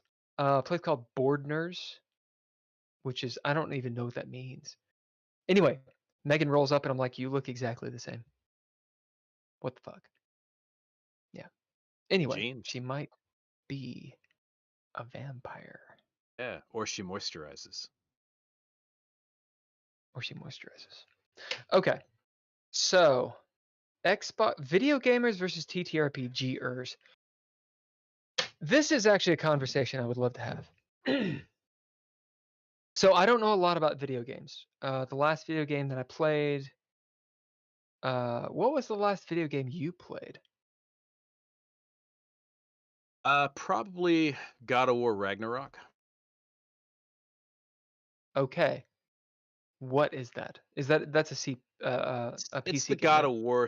Yeah, it's like the God of War series. So this guy Kratos, he's a Greek. He kills a bunch of gods. You really don't need to know anything else about it. He's eternally pissed off, and he eventually kills Mars because Mars killed his family. Yeah, well, Okay. or tricked him into killing his family. But he goes to the north and hangs out with a bunch of Vikings. So that's kind of how, as you do. And he has a son who's half god. As you do. Yeah. Like you do, yeah. And so it's just playing as that. It's fun. It's kind of frivolous, ridiculous violence. I think that I used the soundtrack for the first one for a long time in my D&D games. It was like Queen of Hell or something was one of my favorite tracks that I just... What's the word I'm looking for? There's an adverb, enter adverb used a lot. Didn't stream it because, you get the content strike. Okay. That's the last video game you played, God of War, Ragnarok. So my last video game that I actually played that I can remember was Castlevania 3 for the NES. Which, by the way... That Symphony of the Night? No. That was Castlevania Symphony of the Night. Castlevania 3 was that Trevor Belmont? It was God damn. Okay. I might have played that game as well. And you're right. Go for it. Complete railroading side idea. I don't know if you've seen the Castlevania cartoon. Fucking fire. We're on. You take the words from my mind. I needn't speak again. Written by Warren Ellis, by the way, that first season. Warren Ellis is a great comic book author. So you're stealing my thunder, Eric. I'm sorry. He's also kind of a shitty person, by the way. I heard a lot about him, but he's still... Tell me about it. Well. Tell us about it. What's his name again? Warren Ellis. Damn him. What'd he do? He was an asshole to people. Oh. Pretty much. He was like just an asshole, or? I don't know the full specs of it. I think he was abusive or something to some other people. I do know that he wrote Transmetropolitan, which is an amazing homage to Hunter S. Thompson, which, by the way, I have cosplayed as. Okay. Yeah, I was Spider Jerusalem. I can see it. Do you have the glasses handy? Yeah, not with me, but I Dude. have them somewhere. So Megan and our old acquaintance, we shall call it, introduced me to. I called him D. She'll know who I'm talking about. Introduced me to both of those people, Hunter S. Thompson, as well as Transmetropolitan. Hunter S. Thompson, by the Awesome. way, very gonzo journalist. He is the Gonzo journalist. Was the gonzo journalist. Yeah, what was the actual character's name? Do you remember? Or I don't. Yeah, or like the what- actual, like it was the impersonation of him. I thought it had a name. It wasn't Gonzo. Oh, I don't remember what he called himself when he was doing his things. I've read a lot of his, I've read like Fear and Loathing and the Rum Diaries and stuff like that. But yes, he is from Kentucky. Absolutely. Yeah. So Ken has talked about this quite a bit. When he is on, he's usually chatting about Gonzo journalism and that kind of get into the visceral journalism. Anyway, where the fuck was I? Wow, great. We're talking stream. about games. Talking about games, talking about video gamers and TTRPGers. The last game I played was Castlevania 3. I beat it. I beat it with Sypha. It's the mage. Hmm. And in the NES version, so the 8-bit version, you don't actually know that Sypha is a woman. Like it never explicitly says it. It's like the big reveal when Samus takes off the helmet and no, there is no her reveal. hair. Oh, you just know that you just think Sypha's a person. When she gets hurt, she goes, and you're like, oh, she's a mage, or it's a mage. Like you don't know. Anyway, I fucking defeated that game. My point of saying this is video games are not my strong suit. TTRPGs, far more into it. It seems as though there are people, of course you can have people that do both, of course. But it seems like people do one more or they do the other more. Your thoughts? I would agree with that. I think most people, well, there's two types of people. Video games are mostly designed to be entertained. So they're not, I consider them to be brain candy, right? Much like TV. Whereas storytelling, which is what all TTRPGs are, is active, like a participating art. Right. And so, sometimes you're in the mood to be entertained. Sometimes you're in the mood to create something. I liken DMing to painting a picture, which I do, or any other creative pursuit. And so I would probably say there's a lot more gamers than tabletop players just because of that. Because it's more accessible. It's more accessible for people. One of the things about tabletop games that I've found is it can be somewhat inclusive to, and I don't mean inclusive as in accepting, but like inclusive as in there's like a set amount of people and they kind of ostracize others. And one of the things I like about, and this is why we do a lot of stuff with 5th editions, because it was one of the first game systems that you saw it kind of open up to everybody, right? I kind of blame a lot of Critical Role stuff for that, right? Because they started streaming and everyone got interested into it, and then the movie, Baldur's Gate game come out. Now, Baldur's Gate now is introducing people into tabletop games because they're like, man, I really love this video game. I want to do this on a game, and so that's kind of cool, right? To get everybody into it. But traditionally, it wasn't really. You had to know someone who played it. Yeah. Instead of now you can get on RPG Match and literally go find a group to play with. Unfortunately, it's Dungeons and Dragons or D20. Yes, for the most part, but there's you can disagree with me. Well, I would say I'd say 90% of it's D20 based, at least. But I'm saying unfortunately. It depends on what you're looking for. Again, we have a great relationship with RPG Match. They people to all kinds of games, and some of the games they have are not. Some of them are, like I said, like just 6-sided systems, or even if you want to play something like Deadlands, which what if is you've it? never Deadlands, oh, it's Wild West in the 1800s after the Civil War, but there's magic Oh, that's and cool. crazy rifts in Nevada, like basically the Grand Canyon expanded and California broke off. It's ridiculous. As it does. Crazy. Yeah, as it does. There's demons, all kinds of fun stuff.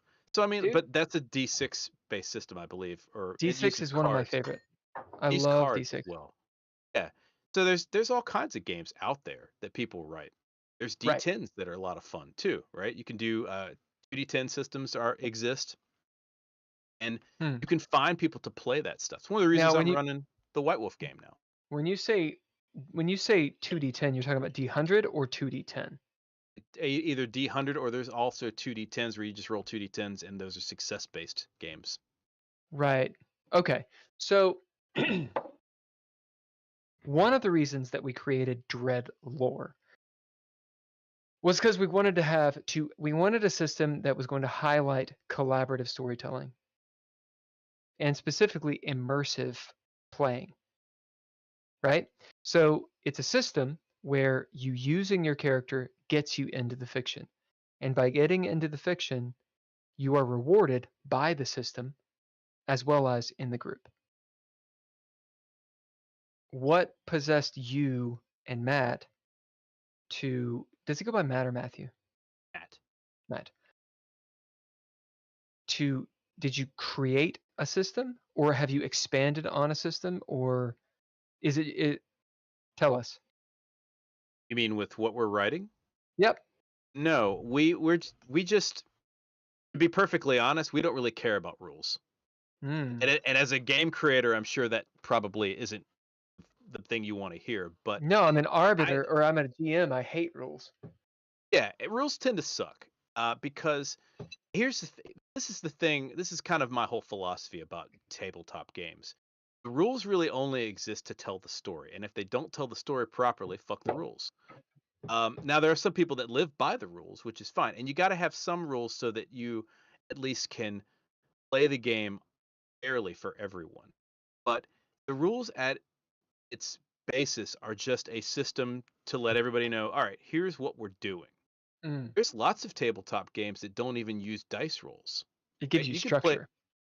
You could play. I mean, I've played. What is it? It's a pirate game we played at DragonCon a couple years ago, where literally you just rock paper scissors to see if you won. Dude. Back in the day, old World of Darkness LARPs. It was rock paper scissors as well. Yeah. So I mean, go with the style of game mechanics that work for you.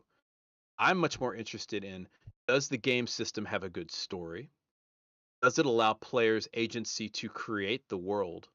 And is it just really interesting? Like, is it a cool world, right? Like a lot of reason why people like D&D, for example, is because it's got 50 years of history. Right. So there's something for everyone. Same thing with like Shadowrun. Shadowrun's been around forever. People love Shadowrun. Which, if you've never played Shadowrun, it's cyberpunk with magic. It's cyberpunk with magic, right? Yeah, it's great. You get a troll with like a data jack.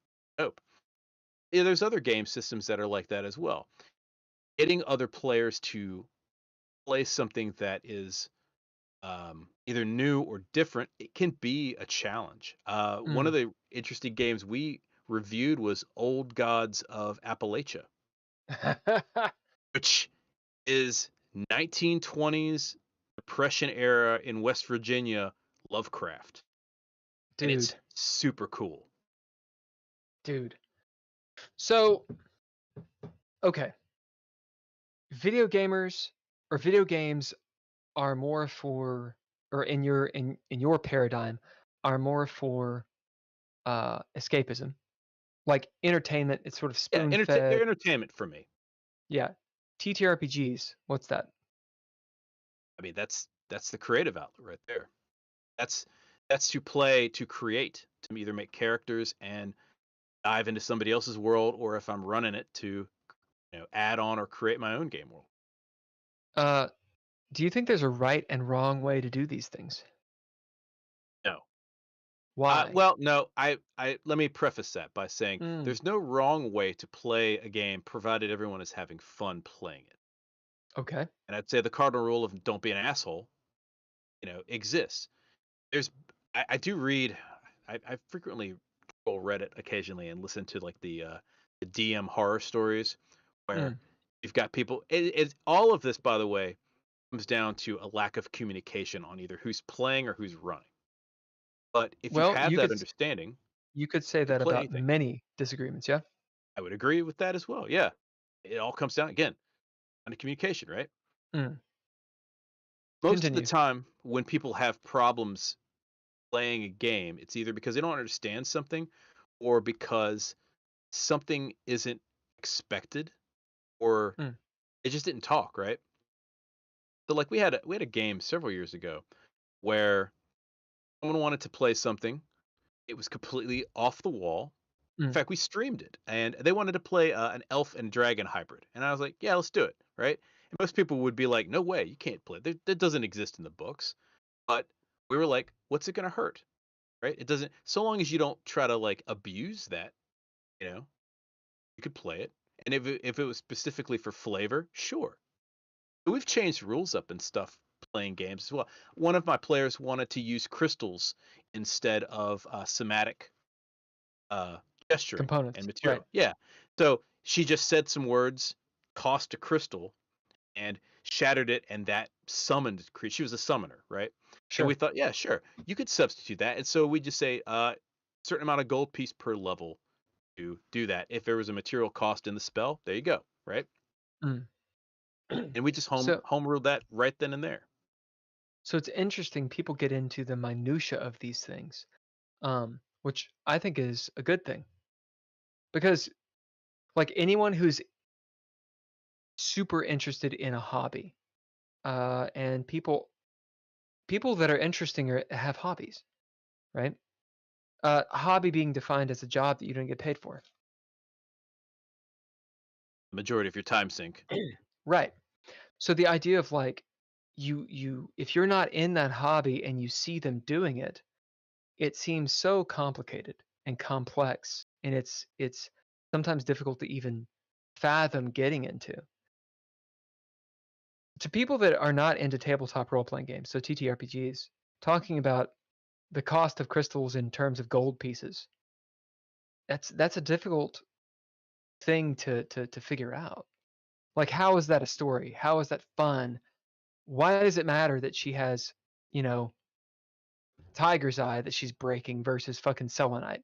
Like, who gives a shit, right? Yeah, that's a good way to put it. I would say for anyone who's never played a game, like say you play Baldur's Gate and you want to jump into TTRPGs or whatever, right? Jump in and play any game. You have to understand all of it is just telling a story with your friends or people that you will be your friends at some point, hopefully. And the rules determine whether something occurs or doesn't. After that, nothing else matters, right? The rules are made to make the story go easier. So, for example, I don't know. No one's ever done movement speed right in a tabletop game, right? Most people, for example, you can move 30 feet in a round. Okay, what's a round? Well, a round is either 3 or 6 seconds. Okay, cool. Okay. You know anybody that can move faster than 30 feet in 6 seconds? They were I mean, running? I can. You can, Right, of course. right. I've seen you. But it's just a standard measurement, right? Yeah. So, I mean, like, the rules don't exist to be real, you know? I mean, you're playing, in fact, most people play games where they're flying around and throwing fireballs or, fighting monsters. Monsters don't exist. Orcs aren't real. Neither are elves, right? Fuck 'em. Play whatever you want. And There's a couple points. Go on, continue. so my point being is that um, if you're new to the rules and you don't understand how this is interesting, the interesting part about it is how can you use what exists in the rules to make the story or your character or something you're doing Mm. interesting and fun. And if it's not fun, that's when people get into problems with tabletop games. And that's Hmm. when I would say, hey, take a look at the rule. If it doesn't work for your table, don't use it. Right? So Because this the is intent is homebrewing. to have fun. Yeah. Yeah. Well, the intent is to have fun, and there's been homebrewing since the first game came out. Homebrewing's fine. Homebrewing's fine. I have no problem with homebrew. Although there is the idea. So when you're creating a game system, such as turns out I've done with DreadLore. Sure. When you're creating a game system, there's the question of, okay, well, why do you have races? And why do the races have bonuses over other races? Because what does that say? You see what I'm saying? You get into like cultural issues. Why do you have an initiative roll? Like, why do you roll for initiative? These are things that D&D does. It's the first real game, tabletop role-playing game, and it's what it does. So you mimic it. Arguably, one of my buddies, he was a former guest on here, Jeff McNeil, influenced DreadLore quite a bit. He said, "Why do you have an initiative roll?" And I was like, "What do you mean, dude?" So that you know who goes when. He was like, "Why?" And I thought about it, and I said, "I don't know why the fuck we have an initiative roll. Like, why do we have initiative rolls?" I mean, there's you can make excuses for it, but actually, it's because D&D has it, and so you need it. Why do you have classes? Why do you have levels? Why do you have a to hit? Like all of these things start being questioned when you start really thinking about game design. What is my point? Is the purpose to have fun? I don't think so. If that isn't the purpose, why are you playing tabletop games? I don't think it's the purpose. Okay. Okay. So what would you say the purpose of tabletop games is? I'm gonna Socratic method the shit out of this. All right. So what makes tabletop role-playing games, TTRPGs, video games, what makes them important? Oh, you want me to answer that? What makes them important is that humans like to tell stories because they see themselves in the story.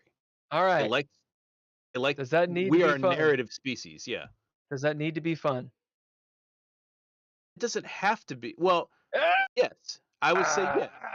And let me tell you why. Hold on. All right, It does need to be fun. Now, fun doesn't mean they get everything that they want. Fun could also mean your characters are being tortured slowly and you're playing a horror game. Or you are... Which can be fun. That can be fun. Which could be... Right, that could be fun. But there are people that think that's is, fun. Yeah, but if it's not fun, then it's not a game. Games, by their nature, are challenging. They generally require thinking. And tabletop games are based off of role playing, which are storytelling. So there's challenges and stories, and they involve people, and that's fun. By its very nature, that's fun. Okay, so I'm gonna pick and choose here. I'm gonna be a little semantic, but it's the reason is to dig at something, and I wonder what your perspective is on it. Role playing versus telling a story, I would argue, are different things. I think that they can overlap, but I think there are two different things. Do you agree or disagree with that? And why? And how? Telling a story is the story. Usually telling a story, whether it's collaborative or not.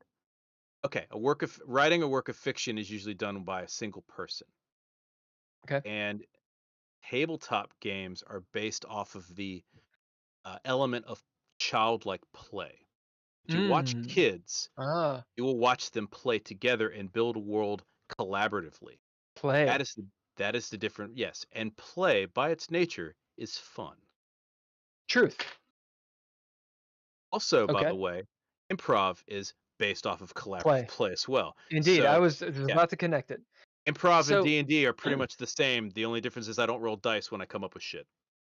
DJ No Fly says it's also hard to get into the story from the outside.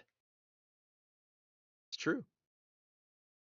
It telling is. a story and reading a story, you are an outside spectator trying to associate with whatever characters the author writes, right? So if you're an author of a book, you're telling a story about some dude or some person or whatever. You have to make that person identifiable somehow with characteristics or something for the people reading it, right? That's tough. You have to sell it to them, right? Whereas if I'm making a story with a bunch of people that I know, or even if I don't know them, right? Then they're automatically invested in that story because they're building it with me. That makes it much more interesting for them because anything that you make with someone else is waived. You're invested automatically by doing it, right? That act of doing makes it worthwhile, even if it's just a boring story. Like, how many times have you DM'd a game where they gone into a dungeon or they went and fought a monster? I've done it thousands of times, and yet every single battle is different because of how people react, because people are unique. And yet, with these epic stories, or perhaps just harrowing stories, have you ever actually enjoyed listening to someone else tell you about their game or what their character did that one time?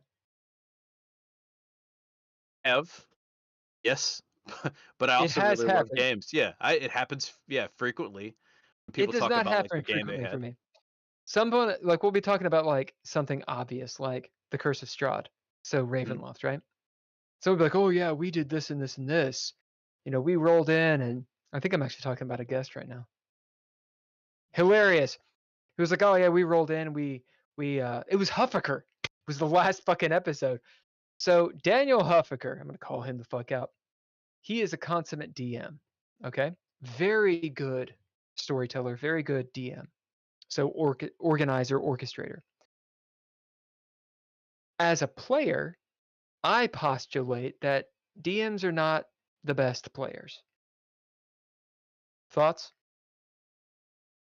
It depends on the DM. So I think this is what I think. Go on.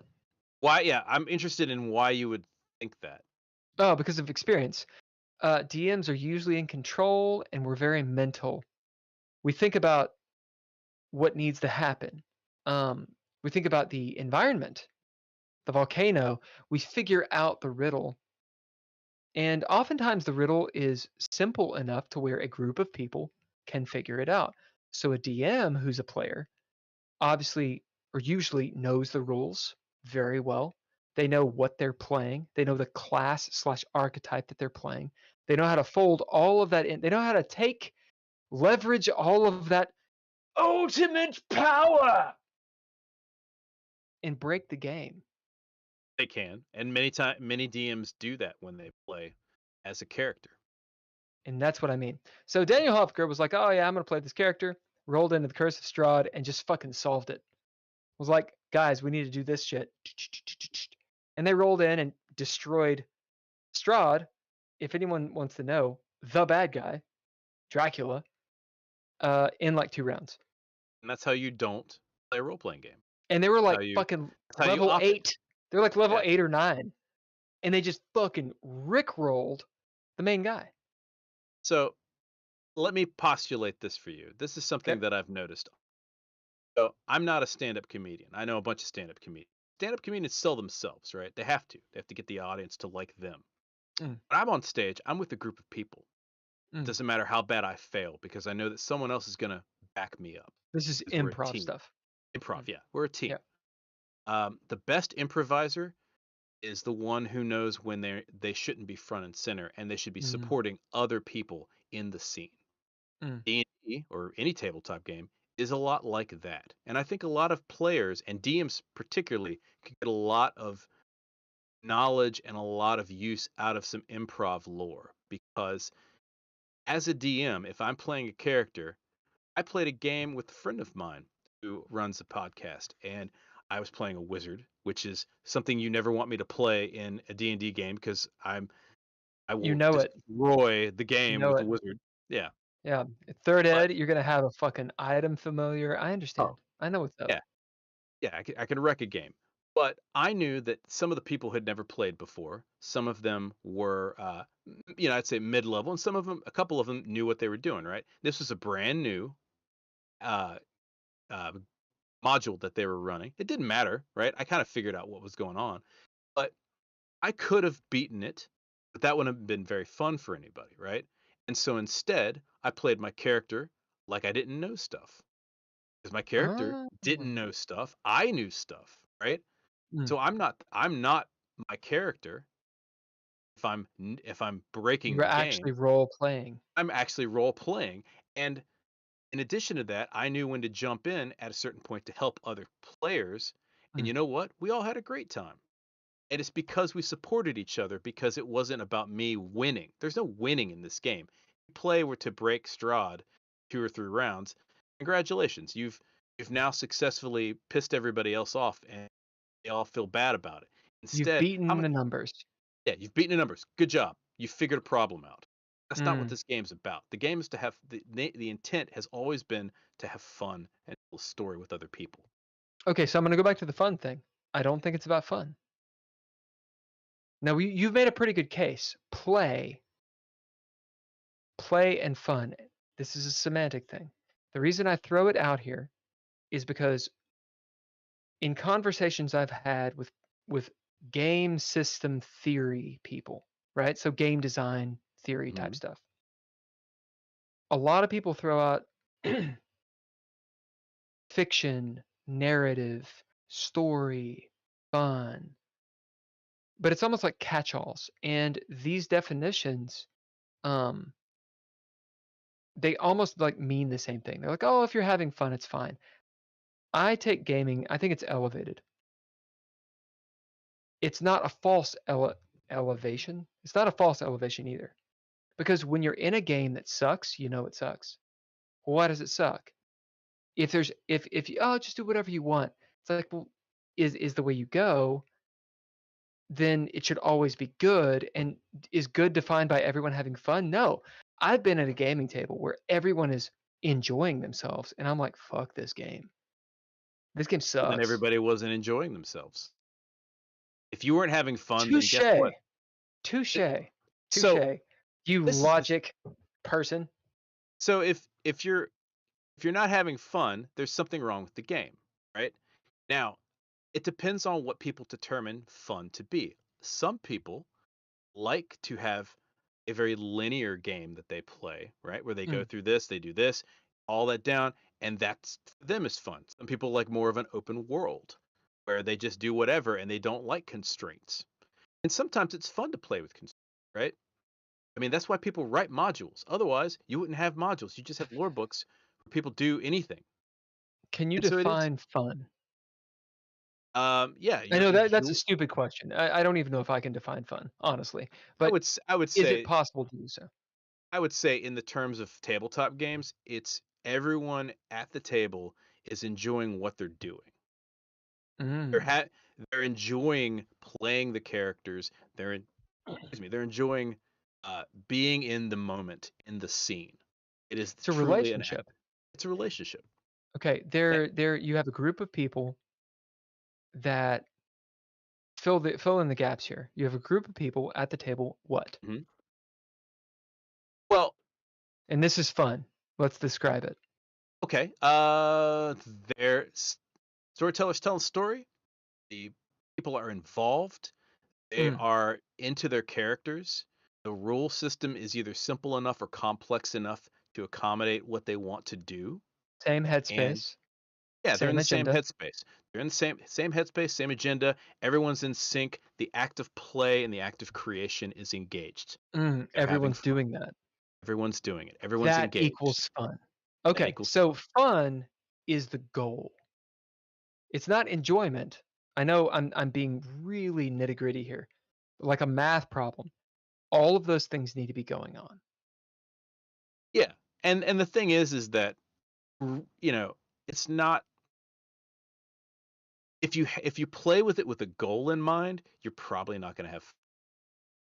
Really? When you're in an improv group and you're on stage, you don't have a goal? Ever. In fact, the first rule of improv is don't think.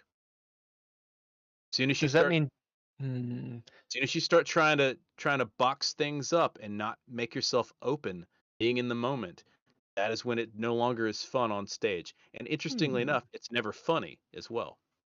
Fair enough. Interesting. I would test people who write stories or storytell in general. Think of the rules as ways to help characters versus boxing them. Now, boxing them in is fun sometimes too, but you have to, if you can't.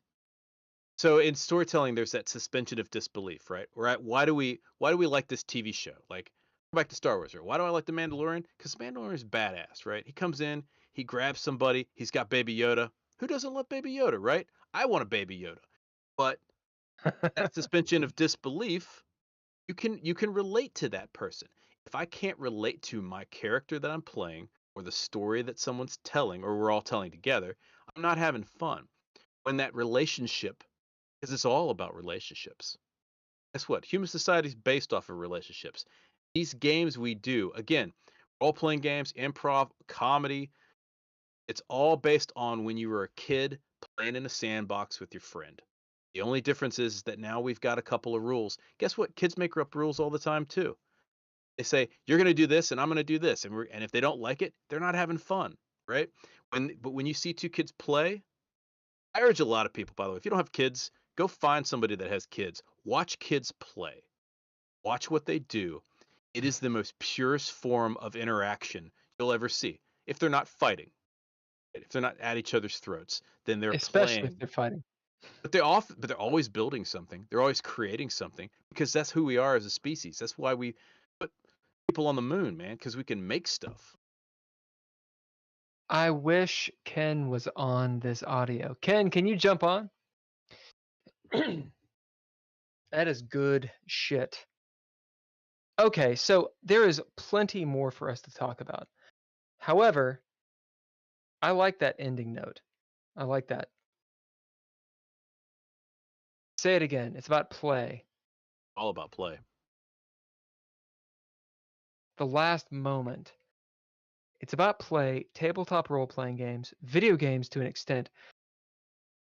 The issue with video games is unless you're dealing with a multiplayer where you're actually collaborating and working together. God damn. You're passively being told a story. So you're not as invested in it. Tabletop gaming, the reason I do this, the reason I talk about it, the reason I did this whole show, because I'm just trying to get back to that point in time when I was a little kid, sitting in a sandbox, playing make-believe with my friends. That's what it's all about. Why is story so important to us? It's who we are as a species. We identify with stories. Look at every religion on the planet. Look at every single, philosophy that's based off of anything. It's all narratives, the stories we tell ourselves, the archetypical things that we identify as. I mean, Jungian psychology. It's the sciences that we have. We definitely have to have you back on here. Sir, I could go. Yeah, we're gonna get in it. Megan said it best. It engages us, right? Like it engages. That's what it is. Yeah, when we are engaged, we're on fire. All 4 cylinders are running. Good to go. All right, so we're gonna give you the last words here in a moment. I want to hear from Ken in a second. Yeah. So, we do the DreadLore game. We do a live play on Mondays. The game where we have guest stars is called Into Space. It's very Aliens-esque. It's a dry heat. Did not fall on false ears. We would love to have you in that game if you have the time. It's on a Monday night for you. We can talk about it. Let me see. All right, we'll talk about it. But we would love to have you on. I would love to have you play in that game. Very narrative forward game. Okay. Ken, thoughts, and then we're gonna have Eric the last thoughts. Am I on mute? Oh my god. No, you're unmuted. I was trying to say that Into Space was like Aliens meets Starship Troopers. Meets you like to know more? Star Trek, a little bit. Good bug's a dead bug. Yeah, Oh, right. Service Oh, equals citizenship. yes. yeah, Actually, yeah, subscribing equals absolutely. citizenship. Yeah, Hey, YouTube. that's a real thing. My thought is that you should never fly in a plane because that's where you get the flu.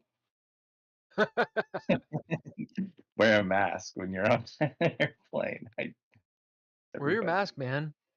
Take your vitamins. No, I like the conversation at the end there. I thought you guys were really hitting on some stuff. I really love the idea of, um, the fun is working out that character, because that character that you've built, there's a little bit of you, and so you've built this sculpture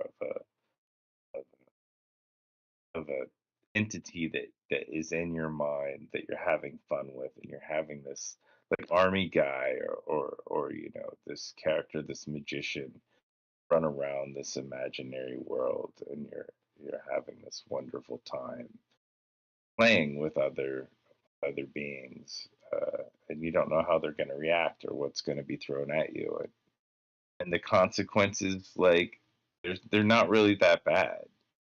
So you have opportunity to explore different ideas and such without consequence. Or, I mean, you can always say the wrong thing to a friend, and they could hate you You can forever. definitely say the wrong thing in Into Space, Ken. You All might right. cut your head off. Yeah, Go you ahead. might. Eric, closing thoughts. What do you want everyone in the world to know? Tell us all the good stuff. Take as long as you want. I want everyone in the world to know. That soap happens, and you should use more of it. That people aren't all dicks. You should be nice to people. Mm. Aside from that, you can find us at Goblin's Corner. Boom. Yeah, where we do a weekly podcast or YouTube show. We're on all the players. Got a bunch of stuff. Dig it up.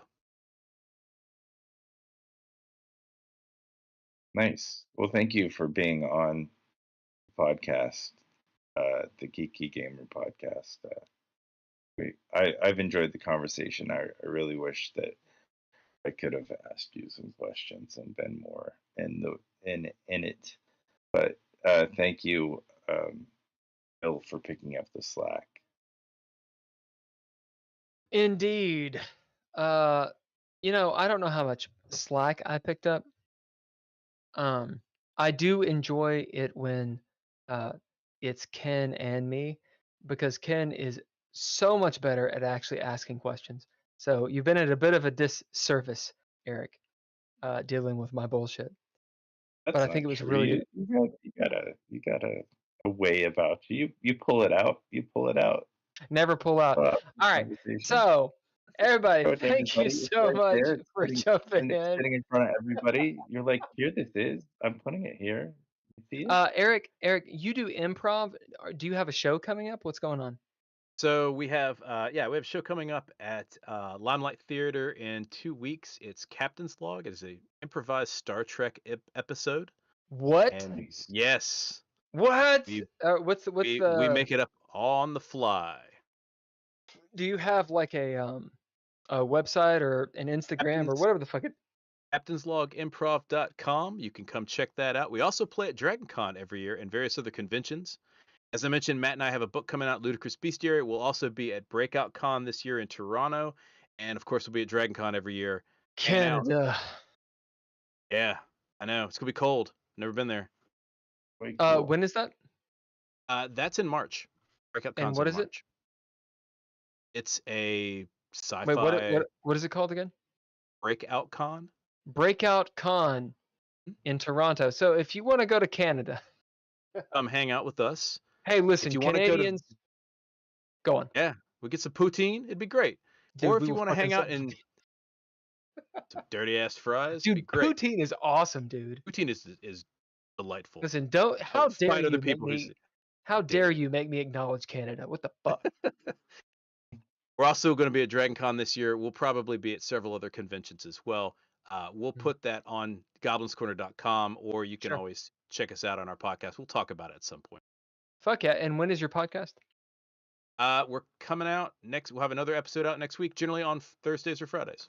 Thursdays or Fridays. And I would go to Spotify or any podcast thing to see it. Do you do like a YouTube or any of that stuff, or? We do. It's youtube.com/at Goblin's Corner, I believe. At Goblin's Corner. All right. Y'all fucking check out the shit. They clearly know what they're talking about. And they're going to be everywhere. They're like traveling and shit. They're professional. We're on the road. They're on the road, man. Ken, last thoughts. We're going to end. I thought that Eric had the last. Yeah, you thought. You thought. Last word. I mean, that was the thought that I. Patreon people, thank you so much. Ken, would you like to introduce them? No, you can do it. Daniel Holker, thank you so much, sir. He was on earlier. Nostalgic for kicking ass in the chat. Woo. Mm-hmm. Tim Roberts, for giving us the most money ever. Tim Roberts is the bomb. And our newest Patreon person, Natalia Cline. Thank you very much for kicking ass. I don't think we had any music, but when we do, all lowercase letters, you can check that out on Instagram, Spotify, fucking TikTok, wherever the fuck you want to go. Go get some all lowercase letters, baby. Mr. Interrupt, also, these are music things. Thank you so much. God damn it. You will note that our podcast does not suck, and the reason is because of Couchfire Media. You want to go to www. You better add those W's. If you don't, suck it. Then you get a broken link. You get fucking nothing. It's gonna be bad for you. I want some W's, motherfucker. www. Dot. Just lazy. Couchfiremedia.com. Motherfucker, go there. What the fuck is wrong with you? Go there right now. Don't forget about Soiree-Blade Productions. Right, we don't talk about that. This is why they have me and lots of sponsors. The Goblin's Corner on Instagram. Goblin's Corner everywhere. Fucking go see them. What the fuck's wrong with you? God damn it.